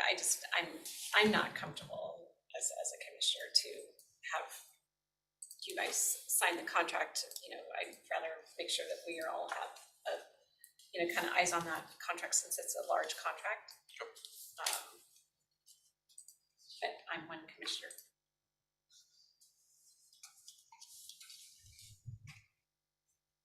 And then I guess too, just making sure that legal has reviewed it, so that. We are in the process of reviewing it, and Tony and Casey are working closely on all of that stuff. I have no doubt we'll be able to have it done in time for, an April execution date. That's certainly feasible. Probably not by tomorrow for the 2 o'clock agenda, but yeah, end of April shouldn't be an issue at all from the legal side. It does look pretty standard as far as software contracts, and so while I don't love all of the terms in software contracts, they are fairly industry standard. That is what it is. I imagine we'll get them better from another vendor, so. And the contract template that we're using is created by GFOA, the consulting company that we hired on, and it's also used by, I believe, 3 or 4 other counties and cities within Washington. So it's been legally vetted many times. So I agree, I would like could we get an updated spreadsheet with the total cost over 15 years? How much is coming from ARPA? And then you said the first 2 years, there's some replacement costs or revenue replacement. What did you mean by that? Yep. We're using revenue replacement dollars for the majority of this project. Which came from The ARP ARP money, dollars. which was already awarded to us back on that resolution that I referenced. It was set aside, Commissioner Waldroff, by the commissioners via resolution. Up to 8 million. Up to 8 million for ERP last year. It was designated for, this is one of the uses for it. So I think, yeah, I just need an overview Full financial picture of a together. full financial projection, like I think Commissioner Kinney was describing, and it sounds like legal still needs a few more days, but maybe we can do a special meeting later this week if we feel like we have everything and everyone has the information they need. I can give you guys a 15-year outlook, probably about an hour, so. He's been doing this for me for the last couple weeks. And yeah, the total contract and break it down, that'd be great, thank you. You guys have been putting a lot of good work into this, so thank you very much. And keep in mind what you'll be receiving is the cost of the contract, so we're not backing out all the PeopleSoft costs on that full spreadsheet, right? So that's where that slide came in that I showed you, when we're backing out some of the like Questica and things like that. That's where that visual was that I put together for you. So when you see that 15, you have to just take into consideration that doesn't reduce the number by all of the things that we're eliminating, which is why I spoke to, we're essentially at a net positive when we back that stuff out, but the spreadsheet won't reflect that because it's only going to show you the cost of that contract. Well, Anita Brady wants to speak. I just wanted to reiterate, when we talked about that $8 million that was set aside last year, that was the maximum to get this program installed. And right now, we are below that number to get it installed. There will be annual costs, just like there are in PeopleSoft, which is what that other slide that Ashley was talking about, so. Can I just clarify on this slide? The top part of the slide, which is what we're currently paying, does that continue then through, do all those dollars continue through, is it like 2025? When we're fully cut over. Yes. Okay, okay. I guess that's my question is are any of those contracts that extend beyond, like, how long can we get out of them each, at the end of each year? Those contracts? Yes. Because, this is a 15-year contract. I don't know what, like, Questica, when we bought Questica, how long of a term of the contract that was and what we Those are all year-to-year annual contracts, so we can get out of those at any time. Okay, thank you. Yeah, we're really looking at this differently than we have in the past. We've had shorter term contracts in the past because of the savings. That 2% is, in our opinion, a great deal. And so to lock that in, it was a longer term contract, but looking at the national averages of increase, that's not a bad idea. So it's a different approach than what we've taken in the past, but we think it's beneficial when we're talking about a software solution at this magnitude. Keep in mind too, you don't typically, well, 15 years sounds like a long term, you don't typically switch out your ERP systems within 15 years. We've been operating on our current systems for almost 30 years, if not a little bit farther than that. So it does seem like a long term, but you don't want to be switching out your ERP systems that frequently. The average implementation is probably 4 to 6 million, so you don't want to be doing that very often. No, and I think it's definitely, I have been supportive of the project and all of that all along the way. I think it's important to do. I believe when I was auditing, they had just gone from spreadsheets to PeopleSoft back at least 28 years ago. So, Mr. French. So if we were gonna do a special meeting later on this week, Thursday at 4 o'clock is the only window I have open. Okay. Book solid from here, and then we fly back on Friday. So we're leaving Friday because I've got meetings first thing Monday morning. Okay. So Do you have any other time on Monday? we can take a look at my schedule and find out. I'm still waiting for 2 meetings to be identified for either Monday or Tuesday, and that's with Federal Highways Administration and Catherine Morris Rogers' office. We already have a meeting scheduled for Campbell's office. That's good. We'll find out. So are you guys wanting to hold a special meeting to sign the resolution granting the funds and authority, or to sign the actual workday contract? What are you requesting the special meeting for? Because that'll change the date for us, because we won't be ready with the contract by this Thursday. I'll be in it next week. That's what I'm thinking. Yeah, if you want to do resolution with the contract, we can get the information out to you on the financial review for the contract. This week. Yeah, this week. But then doing a resolution and the contract itself, it's probably, I don't want to speak for Chris, but I don't want to commit him to until the later part of next week. I'm guessing there'll be some time to finalize the review. That seems like a realistic timeline for my So office. I would have a couple windows open on Friday of next week. I'm already booked Tuesday, Wednesday, Thursday of next week.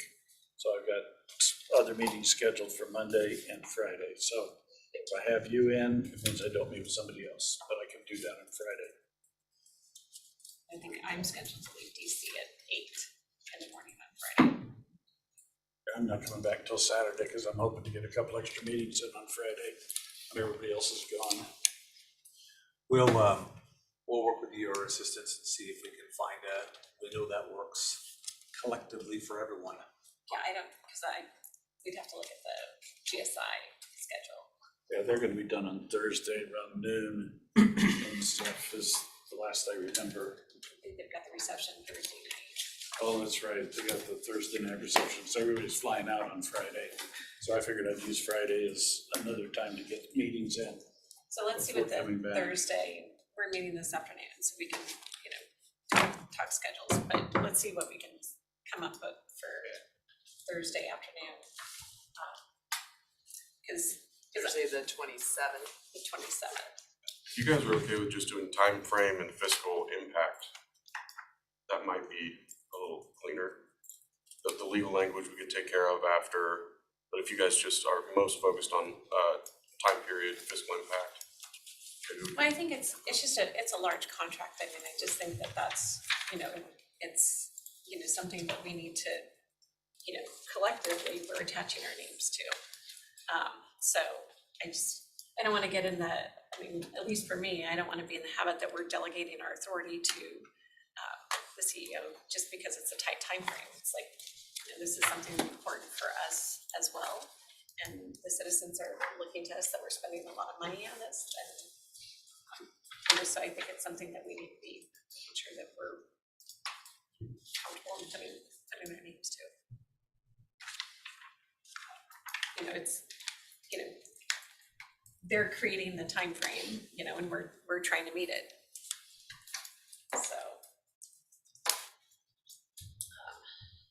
Chris is raising his hand. And like I said, I think it's a great project. I will say it sometimes makes me nervous when they're trying, I understand it's the end of the quarter, and all of that. But, I want to make sure legal's got the time, that I want to be comfortable saying it's meeting all those standards, before I sign my name. So if I sign my name over to say Scott, I feel like this is, one of those big contracts. I think with the resolution and a contract, you would be approving a resolution with the final contract in place, which is indicating your approval of it. Whether or not you then, as a board, say someone else can sign it, you've still approved the contract. So kind of form over function. But I think what you're saying, and I think I'm hearing from others, Commissioner, is you all need your eyes on the contract. That's the approval document that you're looking to approve on. Right, and it's, making sure, that we're understanding what the time frame is, the dollar amounts and all of that in the final contract. We already pre-approved the funding for the project.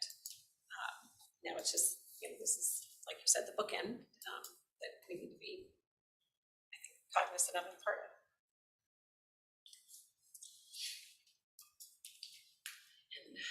And, if we can't find a date next Thursday, then we'll discuss other options. So that raises an interesting question. There used to be a state statute that did not allow the board to convene a meeting outside of Spokane County. And so if the majority of the board is going to be in DC, does that constitute a meeting outside of Spokane County or not? So we might want to just have Ignacio or somebody noodle on that to make sure that we don't get ourselves sideways.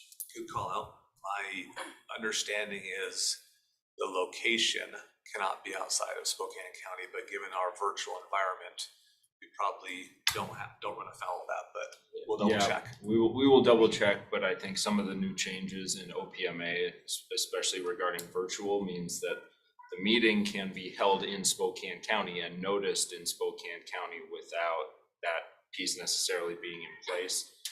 But we will definitely follow up and make sure that that is the case before we start setting those. And we may want to make sure that then at least Commissioner Jordan and Holdreth can be on location. Yeah, I think I'm gonna go attend a conference that'll be out of town. So I will also probably be zooming in.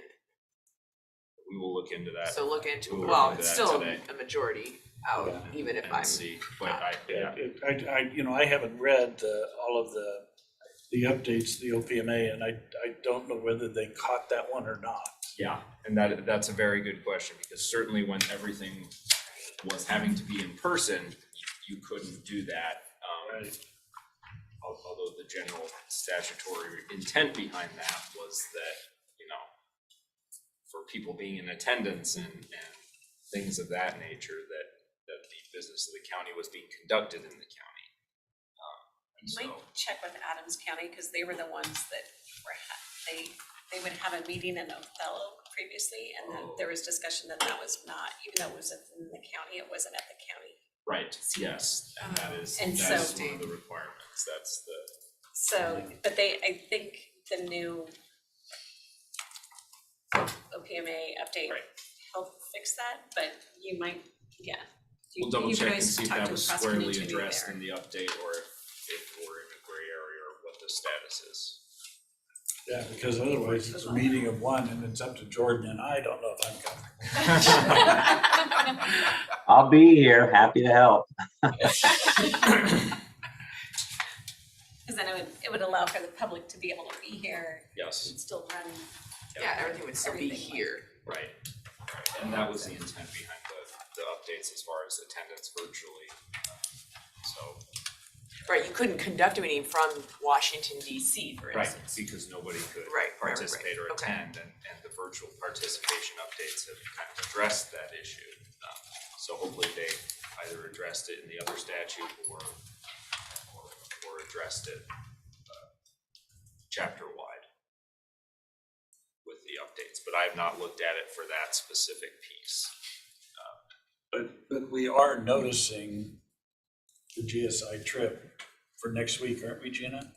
Yeah, so we've had all that's gonna be noticed, okay, great.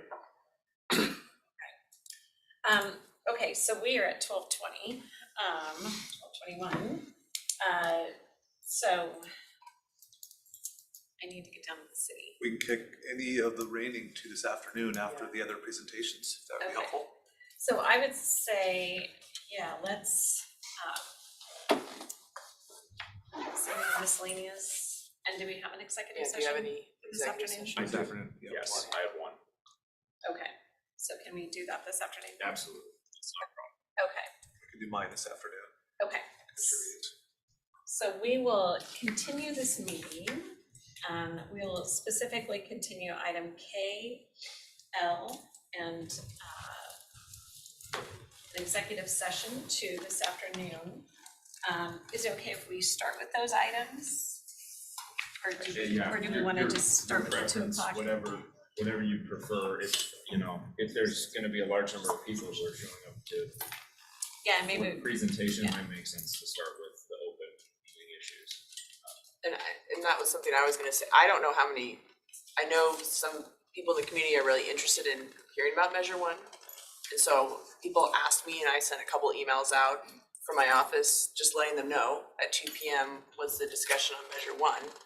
So do we have enough seating if we have 5 to 10 community members show up here, or do we need to move that meeting to like the, you know, I have no idea how many, but it may just be 5 to 10 people. do you think they're coming in person or Zoom or? I think, I don't know, I really don't know, cause they have both options.